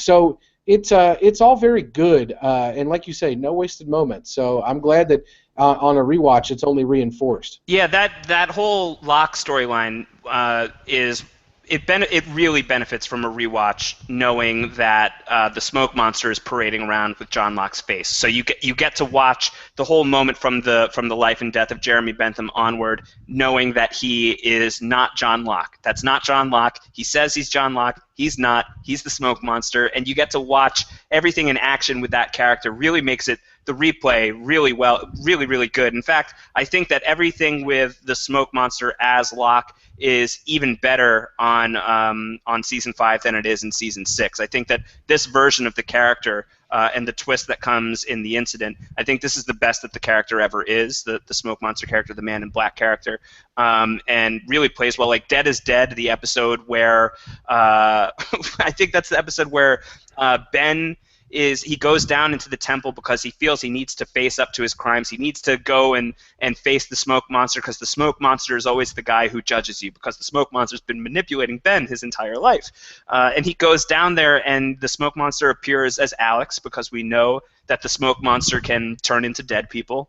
And he, as Alex says to Ben, do every single thing that John Locke ever tells you to do.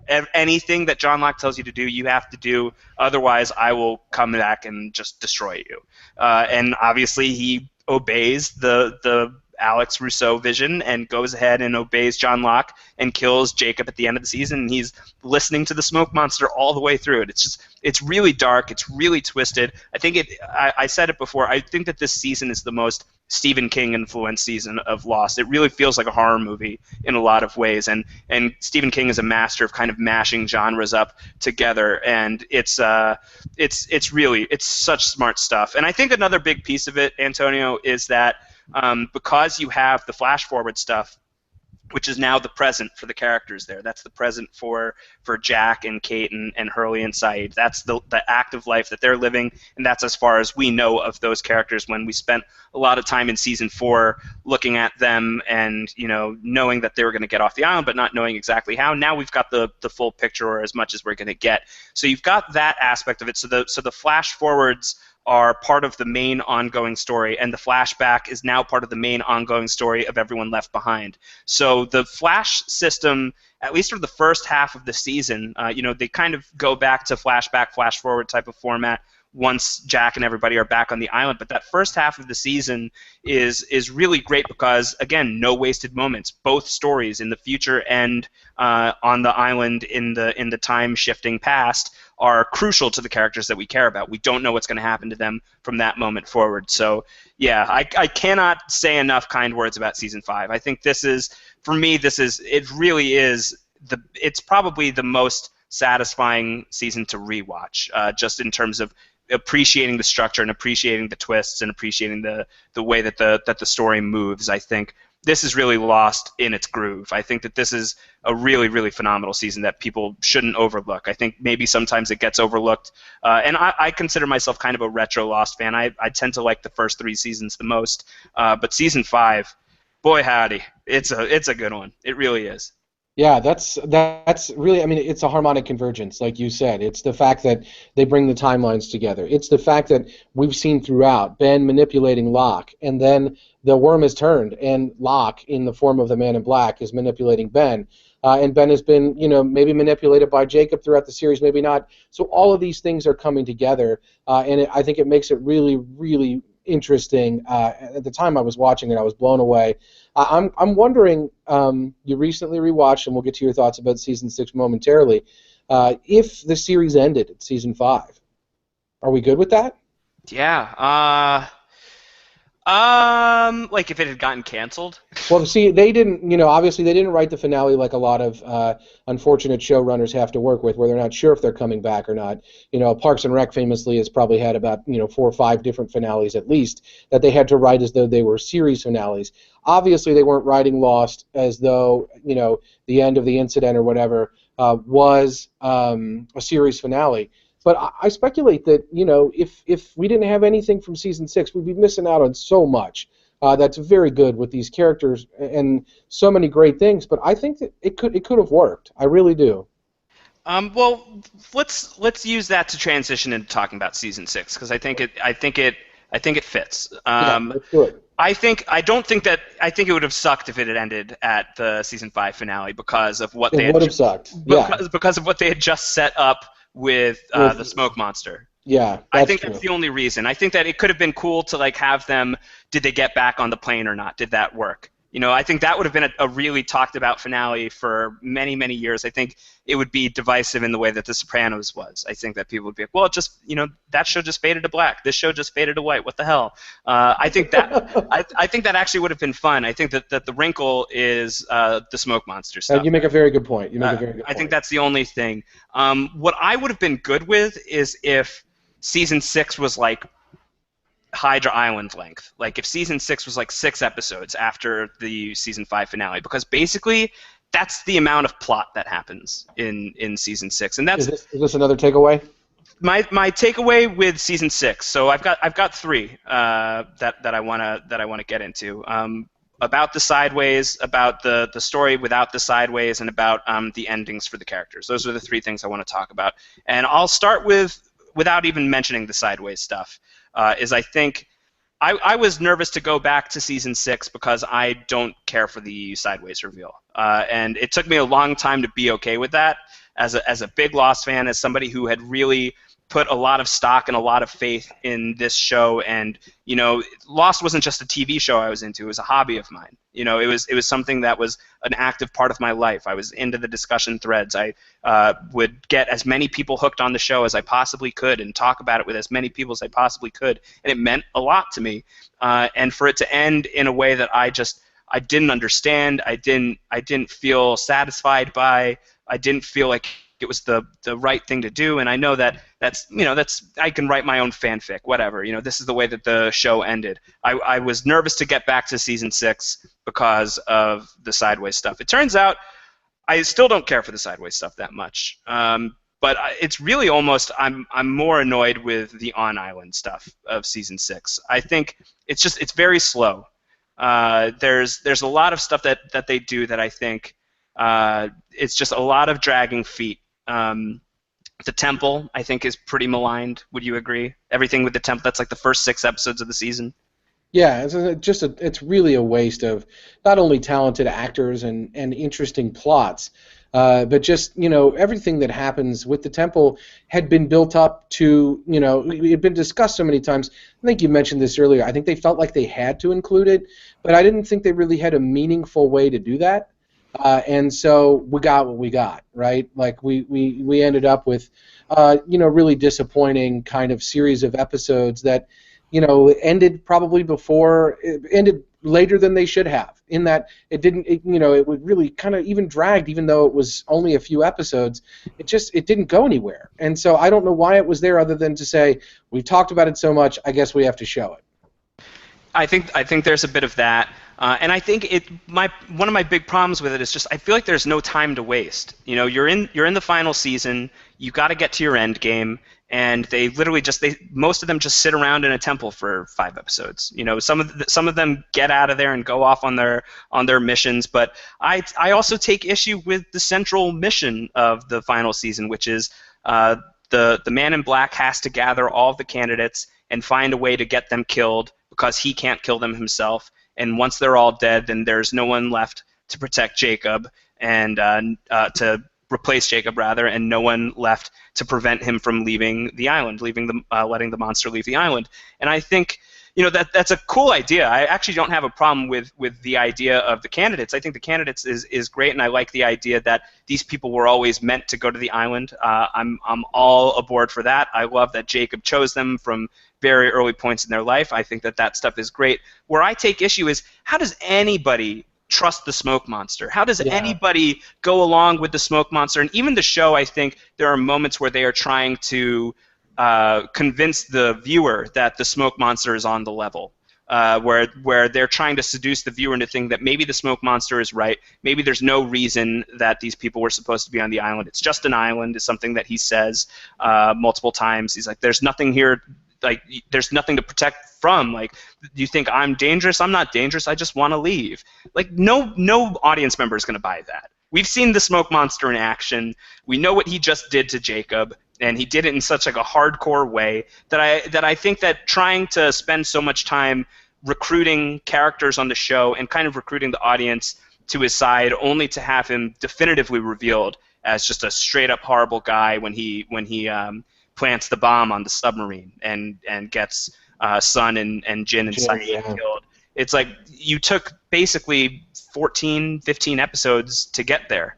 And I feel like that's something that they really could have hit the ground running. And I think the big red flag for me, even more than the temple on my first watch, and still this is one that doesn't hold up really well in the rewatch for me, is why does Saeed need to come back to life in the temple? Why does you get the sense that the smoke monster brought him back to life? If the smoke monster needs this guy dead, why does he need to bring him back to life? It also it violates the show's own dead is dead rule, which I think was kind of important. And I feel like if the show had just let Saeed die from his gunshot wound in season 5, I feel like the final season has a little more juice. Like, we're willing to do this to our characters right away. We've already sucker punched you by John Locke is dead, and this is going to be a guy who's wearing John Locke's face for the rest of the season. And it's not going to be John Locke. We've already sucker punched you with John Locke being gone. Now Saeed is gone. I think that would have been a stronger choice. And I know, like, they can write the show, they can write whatever they want. I disagreed with it, and it still just doesn't play well for me on the rewatch. Is a lot of that. And I think it's probably in service of the Flash Sideways, because you wanted Saeed to play a part in the Sideways universe, and I think they wanted him to have a detailed. Right, you can't just have Naveen Andrews on the show just to be in the Flash Sideways all season long. You've got a contract with the actor, and you got to give him something to do. Yeah, and he can't just pop up in other people's Flash Sideways stories. They also really wanted to give him, the service to the character to have his own Flash Sideways play out. And so, if he's dead on the island, it's really weird, I guess, if it's his own Flash Sideways is playing out, and it kind of breaks that format. But it's weird. They would rather break the rule about what is dead is dead than just leave him dead and still have him play out in a sideways somehow. I don't know why that is, but I think that's a big part of it. It's pretty telling to me that I think he's got, I can't remember what the episode's name is. It's one of the first ones. That's his Flash Sideways in season 6. Sundown, I think. Sundown, yep, Sundown. Does he have a Flash Sideways-centric episode after that? No. So that's he shows it. up in other ones, but He shows up, but that's it for him, right? Yeah, so it's all really just in service of getting that episode out there. So I haven't rewatched season 6, but I'm wondering, is there anything even that valuable in that episode? I remember he's killed in that episode, right? Isn't he drowned and then brought back to life, even in the Flash Sideways? He's drowned at the end of LAX. Okay. They submerge him in the pool to see if they can bring him back to life, and he doesn't, and then he pops up alive. Oh, that's in what the Kate episode, right? Like what Kate does episode or whatever. It's the end of the 2-part premiere. Got it. And then is when Sides brings back to life. But right. he doesn't die in the Flash Sideways. No, none of the main guys die in the Flash Sideways. I thought for some reason somebody tried to kill him in the Flash Sideways. Well, somebody tries to kill him. Kimi tries to kill him. That's right. That's right. And he kills Kimi. And that's right. It's really good. That's right. And there's definitely stuff that I'll talk about that in a bit about the Sideways. But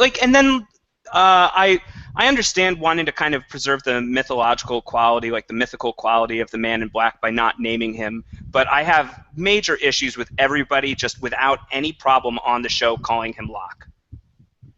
They all just refer to him as Locke when he is very much not Locke. And when they're talking about him when he's not around, it's like, oh, Saeed went with Locke. Yeah, and they know that they're not talking about Locke, but they're still calling him Locke. And I have it's grating. It's just grating. It's like, why?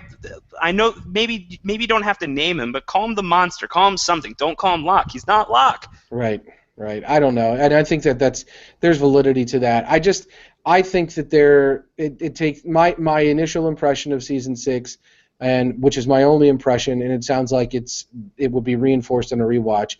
It's just that season 6 meanders a little bit and takes too long to get where it needs to get. I'm not dissatisfied in any way, and many others are, with where they ultimately end up. I feel like that's a very powerful and good ending. I love where they end up. Yeah, it's a very powerful and good ending to the series and the season, but there's just a lot of wasted time in this season. It takes too long. That's what I'm saying, that I don't think that Lost could have ended at the incident.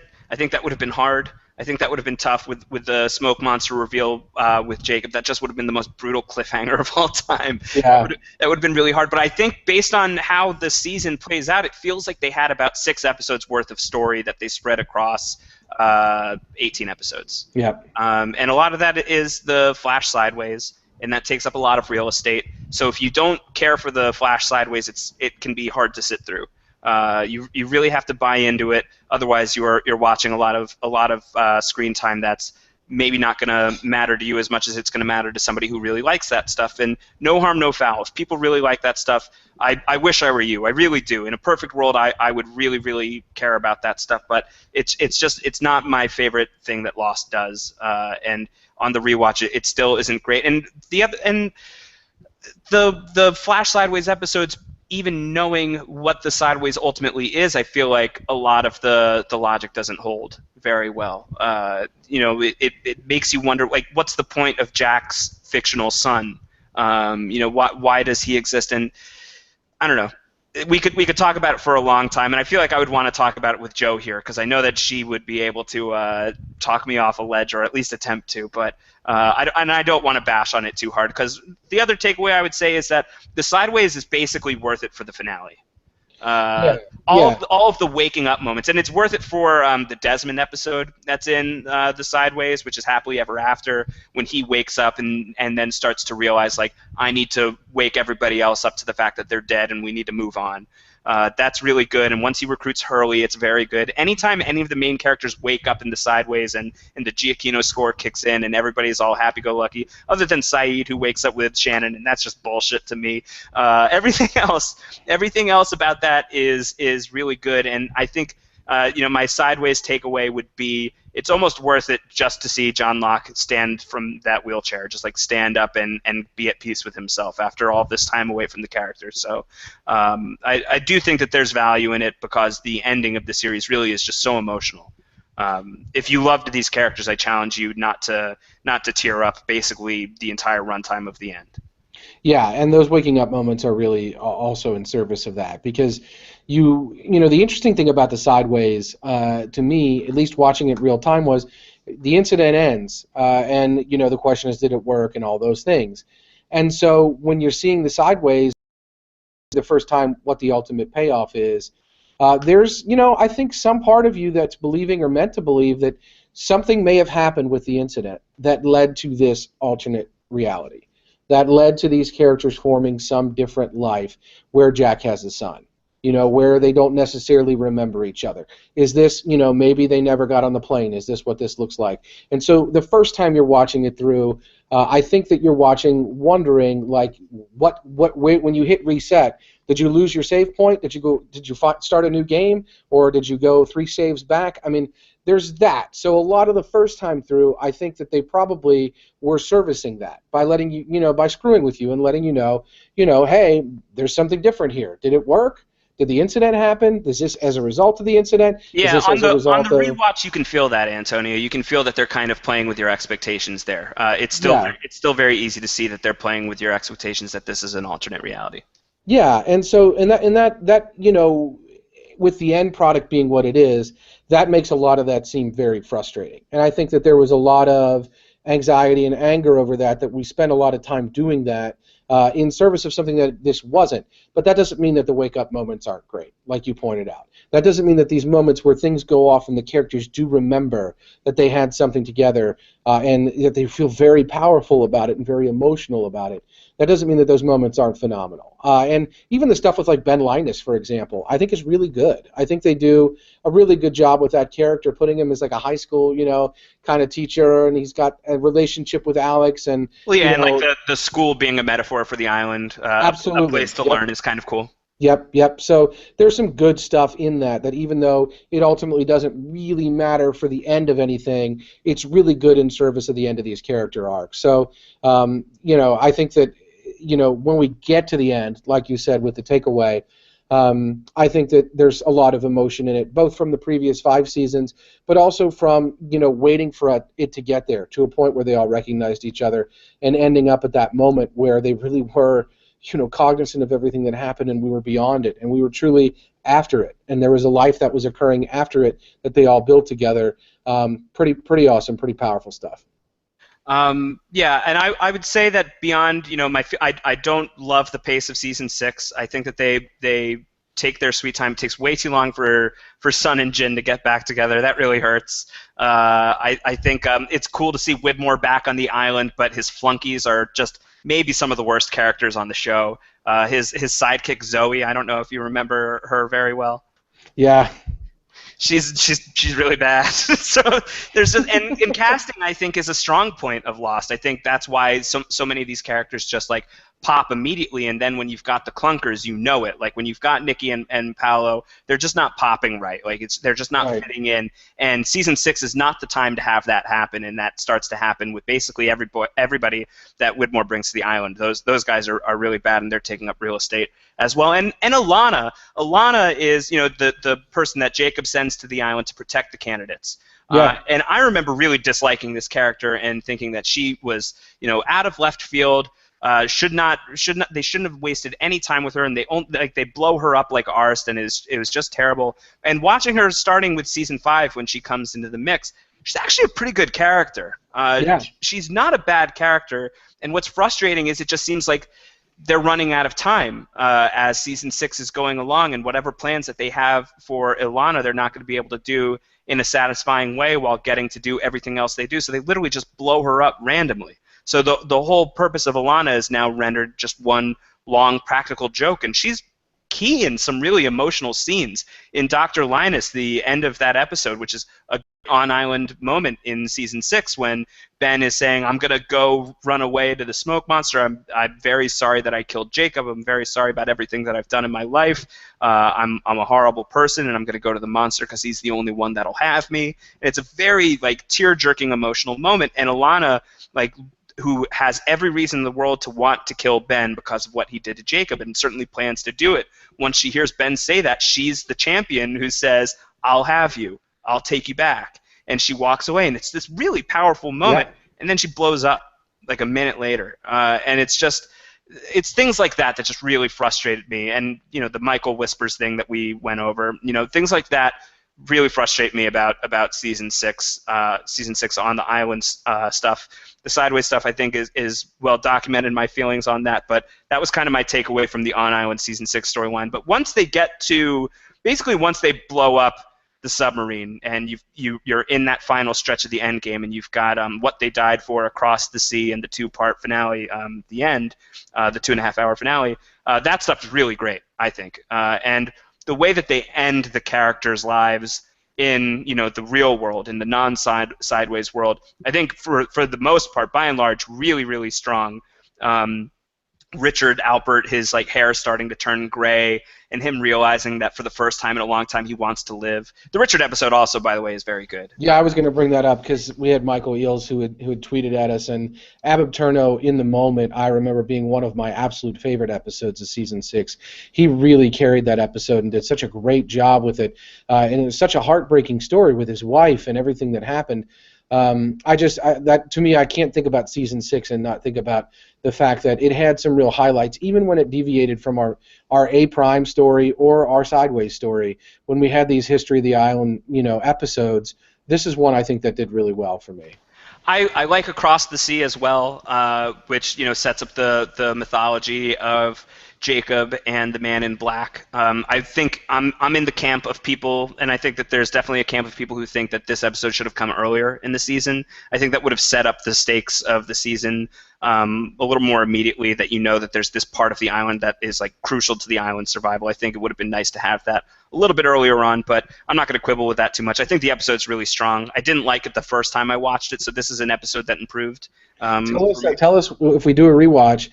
Tell us where to watch that episode in the season. Let's you figure it out. Figure out where to put it. I think you watch it at the second. I think after the premiere, you watch Across the Sea. I think that sounds appropriate. Just knowing where we go and knowing where we end up, I think it's appropriate to introduce the stakes thusly right then and there, so that the stuff that happens with the smoke monster throughout the 6th season, where you see what the smoke monster is trying to do and so forth and so on, there's a little more heft to that. There's a little more weight to that. That makes a lot of sense to me. And you can't have it as the premiere, because then you undercut the amazingly delicious moment of the confirmation that he is the smoke monster. Right. That scene in the temple is tremendous. Really, really, really good. Right. So you can't have it as the premiere, but I would have preferred it a little early on. Again, I'm not going to quibble with it. I think it's a really good episode, and the timing of it is weird, because you've just lost Saeed, Sun, and Jin in such a traumatic way, and now you're not going right back to your characters. You're now going to this group of people that you care about, because you care about the bad guy, you care about Jacob, but I don't think you're in the mood for a sympathetic story about the smoke monster at that point in time. I think you're in the mood to punch that guy in the face. So I think, especially if the point of a lot of season 6 is to kind of make you wonder if you should be sympathizing with the smoke monster. Maybe Jacob was the guy who is wrong. Across the Sea paints Jacob as a troubled character, as a guy who's not always right about everything, as a guy who's insecure, as the guy who maybe was not the first pick to be the protector of the island. Right. It kind of seems like the smoke monster was. So if you set up very early on that the smoke monster is a guy who has reasons to be upset with Jacob, has reasons to want to get off the island, has a lifelong desire to leave, I think that really would probably benefit the storyline of trying to convince not just the characters but the viewer that the smoke monster might be on the level. And I think the timing is just wrong, because this guy has just killed 3 of the characters that we've had from the very beginning of the series in such a brutal way. So to now have this moment where you're supposed to kind of empathize with where he's coming from, I don't think it works quite as well. It's still a very good episode, but I think it's a timing issue. Yeah, and there are good reasons to have sympathy for him, right? I mean, you think about the fact that he was lied to about who his real mother was, and he's had this crazy mother come and take him and pick him and select him out. The fact that he's butted heads with Jacob, who is so, singularly focused and so kind of bullheaded and in some ways wrongheaded about the way he sees the world. There are good reasons to have sympathy for this person. So, before they became a monster, before they were thrown into the heart of the island and turned into smoke. And we know knowing who did that, I think really adds a lot of nuance that season 6 doesn't have as a result. So I think that's a really good observation you've made. But the way that the characters end is great in terms of leaving the island. Again, Richard realizing he wants to live, he gets to leave the island. He's done with that job, and now he's going to be able to live out a natural lifespan. I like to think that Sawyer and Miles become Ghostbusters when they leave the island. They do. I mean, I think that's pretty obvious that that's the direction it goes in. You have to wonder what's going to happen to Kate. She's not supposed to leave California. She left California to go find Claire, to go back to the island. So what's going to happen to her, and what's going to happen to Claire, because she's crazy. She's literally an insane person at this point. First off, they let Sawyer live, which I think was in doubt for a very long time. I think a lot of people expected that he was going to die by the end of the series, and the fact that they give him this ending, this they close the arc in a way that he came to the island really, really broken, and pretending to be this man to cover up the really broken hero inside. I think that's one of the things that I really love about the show is they start Sawyer off as kind of this antagonist, as this outlaw, as this real jerkwad of a human being, and by the end of it, he's one of the most heroic characters out there. So I think his arc is immensely satisfying, and allowing him to live and allowing him to leave the island and take the lessons that he learned there and start over again, I think is a really good way to end that character. They let Frank Lapidus live, so you can't hate on that. He just against all odds, Frank Lapidus. I know, yeah. Well, they made you keep think. a good man down. They made you think. He's such a good character. He's, he really adds very little to the story. He's literally only there because he can fly a plane, and you're going to need somebody to fly a plane off of the island by the end of the series. But if you're going to have, basically a plot device be a character for the entirety of the final 3 seasons of Lost, at least cast Jeff Fahey as just this incredible character. It's really good. He adds nothing else other than that he flies, but he's very funny and really witty and just a delightful character. Well, and if you're going to have time travel, you want somebody who looks like they just stepped out in 1975, right? Yeah, Sawyer calls him Burt Reynolds at one point. It's great. It's the chest hair. It's the chest hair. Yeah, it's great. Yeah, so that all plays out. I think the Hurley character arc is actually really good, too. Yes. Hurley's arc plays so well on a rewatch. If you're a Hurley fan, Antonio, I think you would really love what they do with Hurley. I've said before, I relate to John Locke in a lot of ways. In life, I try to think I'm a pretty happy-go-lucky guy. I physically relate to Hurley more than I relate to anybody else on Lost. So to see kind of like the big fat guy with the big heart be like the big hero at the very end, he's the guy whose destiny it is to command the island, really meant a lot to me. Just like that's just I really loved that, and it's still really good, and it's even better when you watch episodes like Trisha Tanaka is Dead, of just seeing this guy kind of enjoy his life and just live his life and live for the adventure and live for all this stuff, and to know that this is going to be the guy who is going to be in charge of the island when all is said and done. It's really cool to chart Hurley's growth. Yeah, and he's a comic book guy. He's the kind of guy that probably wanted to be a hero throughout his life, wanted to have some cause. We saw, the kind of ways that played out throughout the series. And to have him end there is, I think, poetic. I mean, it's just beautiful. And it really works out really well for him and for us who had been rooting for him throughout to get those moments. I think he also is another one who not Locke level had a relationship with the island, but Hurley kind of felt some specific ways about what was going on throughout. He was an observer. He was almost like a Greek chorus throughout a lot of the series, where he was watching what was happening with people and really taking it in and recognizing when people had evolved and changed and talked to them on a personal level about that. So to see him be the person who could really appreciate the job, to see that person be the one who gets it, I think makes it. He was always a great candidate, and it turns out at the end that he's the best candidate. That's great. I mean, that's a really, really good ending for him on the island. What about Jack Shephard? Yeah, so this is one of my big takeaways of the rewatch, is just how much I appreciated Jack this time, more than I ever had.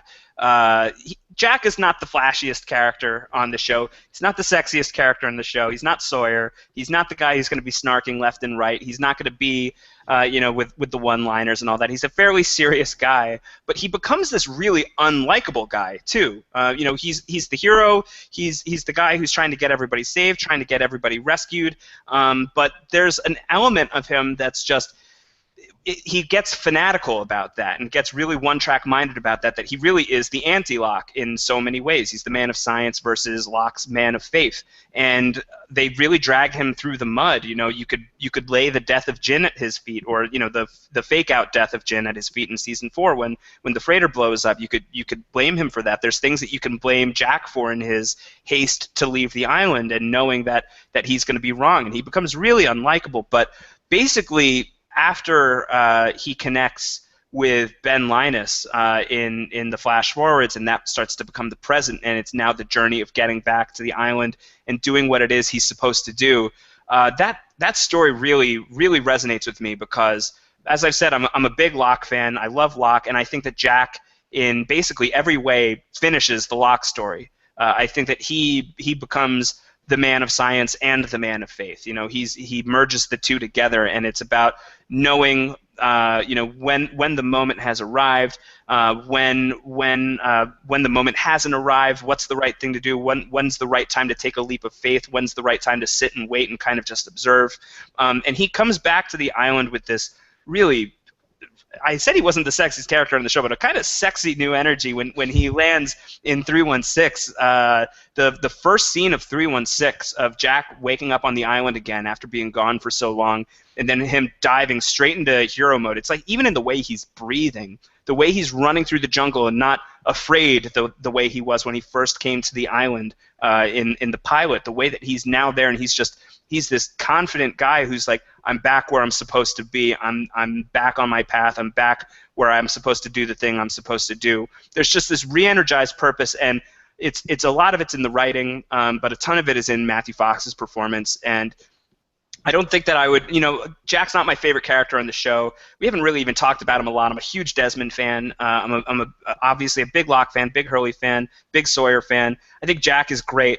And I appreciate him so much more after this rewatch. I think that watching Jack's journey is really, really great when you can kind of sit down and knowing everything that you know about where the character is going. Things like, the White Rabbit back in season 1, his first flashback episode, going back and seeing, visions of Christian Shepherd in the jungle. That's going to pay off really well in season 6. So there's just a lot of great stuff with Jack on the rewatch. I think he's kind of the character.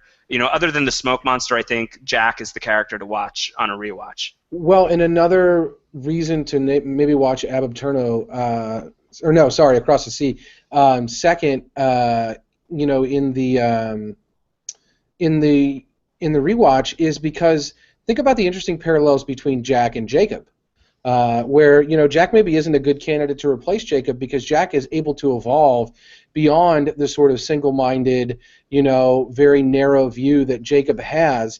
Jacob isn't even sure, who the best candidate is because Jacob just knows one thing has to be done, and he's selecting these people, and he can't really make up his mind, and he has some really serious issues, and Jack has had some of the same issues. And so for Jack to get beyond that and really evolve beyond Jacob, if we knew kind of the fuller story of Jacob earlier, we might greater appreciate the parallel there. And it makes it even more interesting by the fact that there's always the Jack and Locke dichotomy throughout the series. So if Jack is a parallel to Jacob and the Man in Black actually takes Locke's body on, then we have a very interesting dichotomy that happens just there between the two of them. And there's a lot to dive into there with where their characters are, what they do, and where they end up.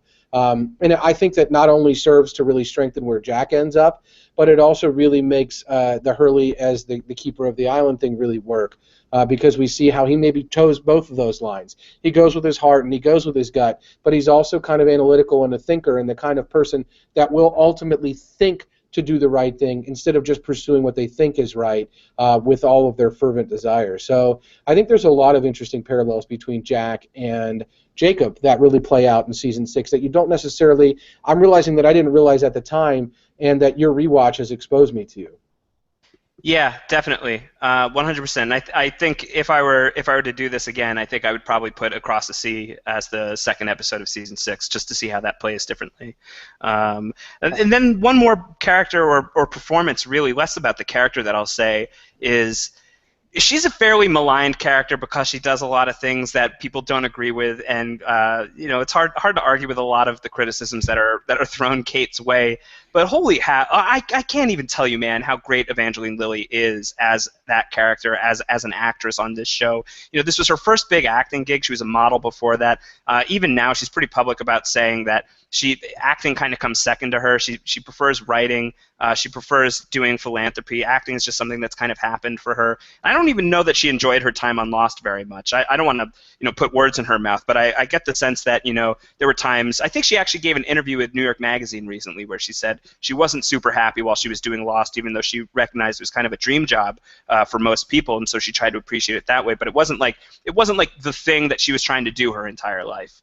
She wasn't trying to be an actor, and for somebody like that, it comes pretty freaking naturally to her. And Kate is not the best character on Lost. She can be a very frustrating character at times, but it was really while watching season 5 that it really hit me. And this was not an episode that I would have put as one of my top episodes of Lost before going back and doing this whole thing, but it's the episode Whatever Happened in season 5. It's all about why Kate decides to come back to the island. What's her reason for coming back? Because in 316, you know that everybody's going to come back, but the only one that you know of why they're coming back is Jack. It's a Jack flashback sort of situation where you understand his motivations for wanting to come back, but when they get Kate to come back on the flight, you don't know what convinced her to do it. You don't know why Hurley's convinced to do it. You don't know why Saeed is in handcuffs on the plane. So the rest of the season kind of answers those mysteries.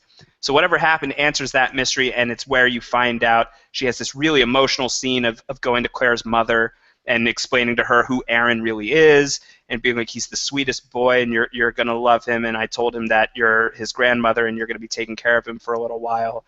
And Claire's mom's like, where are you going? And when Kate delivers that, I'm going back to look for your daughter, it's like I'm like kind of welling up right now. And then it goes to this scene of her by Aaron's bedside while Aaron's sleeping. By the way, if Aaron had a superpower, if that was a thing that the show is building towards, it's that kid can nap. That kid is the best at sleeping. He really is. He's so good. But he's sleeping, and it's Kate's final time on the series seeing Aaron, and she's just bawling, and it is so intense, and she ends the scene. It's wordless, her just like, kind of watching over him and crying and realizing that she's leaving, and that when she comes back, she won't be his mother anymore, because hopefully she will have found Claire. And her final words as she's leaving the room is like, "Bye, baby," and like she chokes on it and like leaves, and it's just holy shit. I think that's like the performance of Lost for me, is that scene, and it comes from Evangeline Lilly, and I had no idea that was going to happen on this rewatch. So there's things that are going to surprise you if you go back and watch this show. You think you know this show front and back, forwards and backwards, and you really don't. There's still so many things that are going to surprise you in the performances, in the story. This was probably the biggest gut punch. Like, I knew I was going to cry when we got to the Constant. I knew that was going to happen. I didn't expect to get so emotional at Whatever Happened, which was an episode I hadn't even really given a second thought to. And now I would call that a top episode of the show for me. There's so much value in going back and watching the show. Well, and we're circling back now to some of these takeaways, but a lot of the feedback we've received is about how people watch the show at a certain time in their lives, right? And what it meant to them at that time in their life. It was something that was really significant to them, whether they were just starting high school or whether they watched it with a loved one who's no longer with them, or whatever it was, there was some significance to that. And so it stands and to I'm reason. At that time in my life where I have just kidnapped my friend's baby and raised it as my child. So it stands to reason that you would absolutely, this would really hit home, yeah. Exactly. And for me, I think this episode would hit home because a friend of mine just whispered something in my ear and jumped out of a helicopter, and now I have to go tell his, ex, exactly Right. what he whispered, and have to suffer through all that. So I'm thinking that this would hit home for me too. So there's a lot that's changed in our lives since we first encountered Lost, and so I think it stands to reason that the reasons that it hit us before may not be the same, but the reasons that it may hit us differently now will be totally different, and yet it may hit us in a different way, so that a whatever happened episode might pop up out of nowhere. And had it happened before? Yeah. Did it tear you up before? No. But now that you watch it this time, something's different going on, and even though it had already happened, when you watched it this time, it was much different. Lost changes, man. I mean, Lost stays the same. You change, and the way that you interact with Lost changes. I really do think so. I wonder how it'll be in 5 years from now if I go back and watch it again. I wonder how I'll interact with it differently, having just done this and really taking away a lot of stuff. Some stuff stayed the same. Still don't care for season 6 that much. Like certain characters more than I did before. This moment with Kate and whatever happened is a big one for me. Really, it all just comes to what my final takeaway from this is that I already feel ready to rewatch it again. I know that I want to do it. I know that I'm going to go back. I know that I'm going to do this again because it's just so good. I mean, this show for me really is comfort food. It's something that you know what it tastes like. You can taste it when you're thinking about it.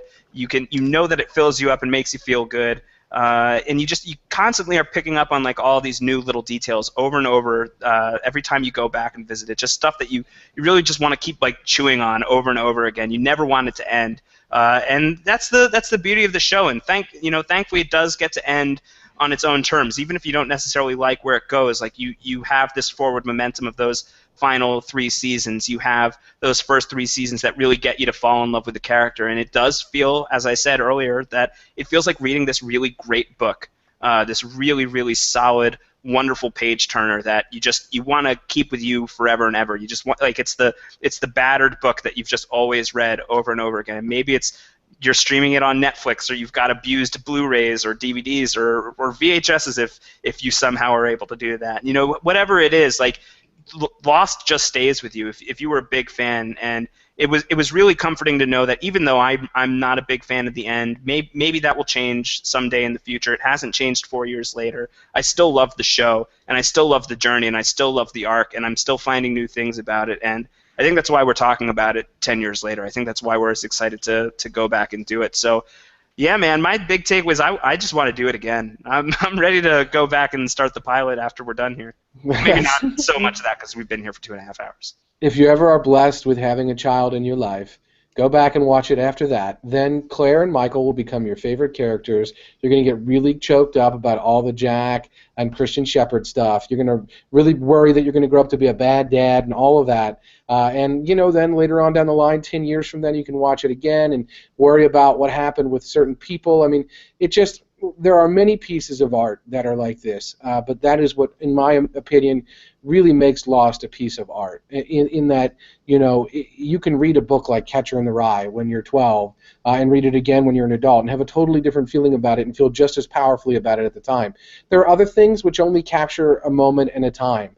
And that's not to say to denigrate them and say they're not great, but there are things that were great in the moment. But there are other things that are timeless, and they're timeless because you're always going to relate to them either in the exact same way or in something like Lost, which is so sprawling and covers so many things. You're going to be able to relate to them in different ways that are just as meaningful and powerful.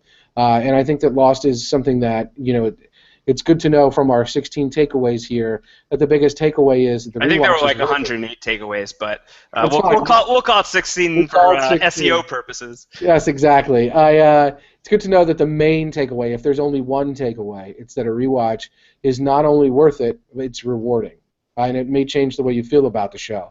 And so I think that's pretty powerful stuff. Yeah, I really love this show so much. I've been really very much enjoying going back and just watching this and talking about it with you and Joe and AJ and everybody who's been interacting with us. It's just been tons of fun. Yeah, and I feel the same way. So that's gonna do it for this epic Lost podcast that we just did here. Almost 2.5 hours. If you've made it this far, I feel like you deserve a hashtag, and I think we've conned you for long enough that we're gonna go with hashtag the long con. If you've made it this far into the Lost Lives podcast this week, just a reminder that you should be sending us your lists of your favorite deaths from Lost. We're going to be doing that as our next podcast, the 23 best deaths on Lost. Send that to postshowrecaps.com/feedback. Subscribe to us if you don't want to miss an episode. That's postshowrecaps.com/lost iTunes. If you want to just subscribe to what we're doing generally, which you should, because Antonio and I are doing some other podcasts. We're going to be talking about The Leftovers this week. We're actually going to be talking about The Strain on Sunday night. There's going to be some scheduling changes there, so if you're watching our Strain stuff, that's actually going to be on Sunday night, and The Leftovers is going to be next week, and Antonio is going to be joining me on The Strain on Sunday. You should subscribe to us on YouTube, postshowrecaps.com/YouTube, or just our general feed is postshowrecaps.com/iTunes for the audio. Thanks everybody who's watching us live. We had a pretty consistent audience this way through, so that's pretty crazy because we really did go on for a very long time. And for everybody who's listening to the archives, you guys are awesome as well. Really appreciate it as always. And I don't know, not to promise anything or anything, but we might be able to keep this ship running for a little bit further past than what we've been saying. Maybe, Antonio, am I right? It looks like there's a lot more room on your chalkboard back there. I do have a lot of room, but just talking about going back and rewatching it again and having done that, maybe we could do something. Maybe we could do something with a little bit of a rewatch here if there's interest on post-show recap. So if you're interested in that, let us know. Nothing set in stone, but if it's something that you think you might be into hearing us revisit the episodes, one at a time, I think that could be pretty fun. So we'd love to hear from you. Again, the feedback, postshowrecaps.com/feedback. You can talk to Antonio and I on Twitter. Antonio is at AC Mazzaro, 2 Z's, 1 R. I am at Round Howard, like Ron Howard, but rounder. We are always happy to engage with you guys about Lost.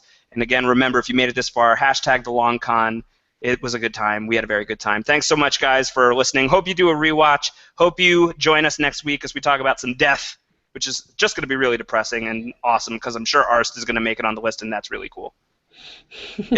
Arst could be number 1. I really don't know. It's very possible. I'm not sure it wouldn't have my vote. So. Yeah. So we'll see. We'll see how that all shakes out. But if you want to know what our favorite deaths are, and we want to hear from you, so make sure to tune in next week for that podcast. And again, thanks so much, and we will be talking to you soon. See you in another life, brothers. Bye.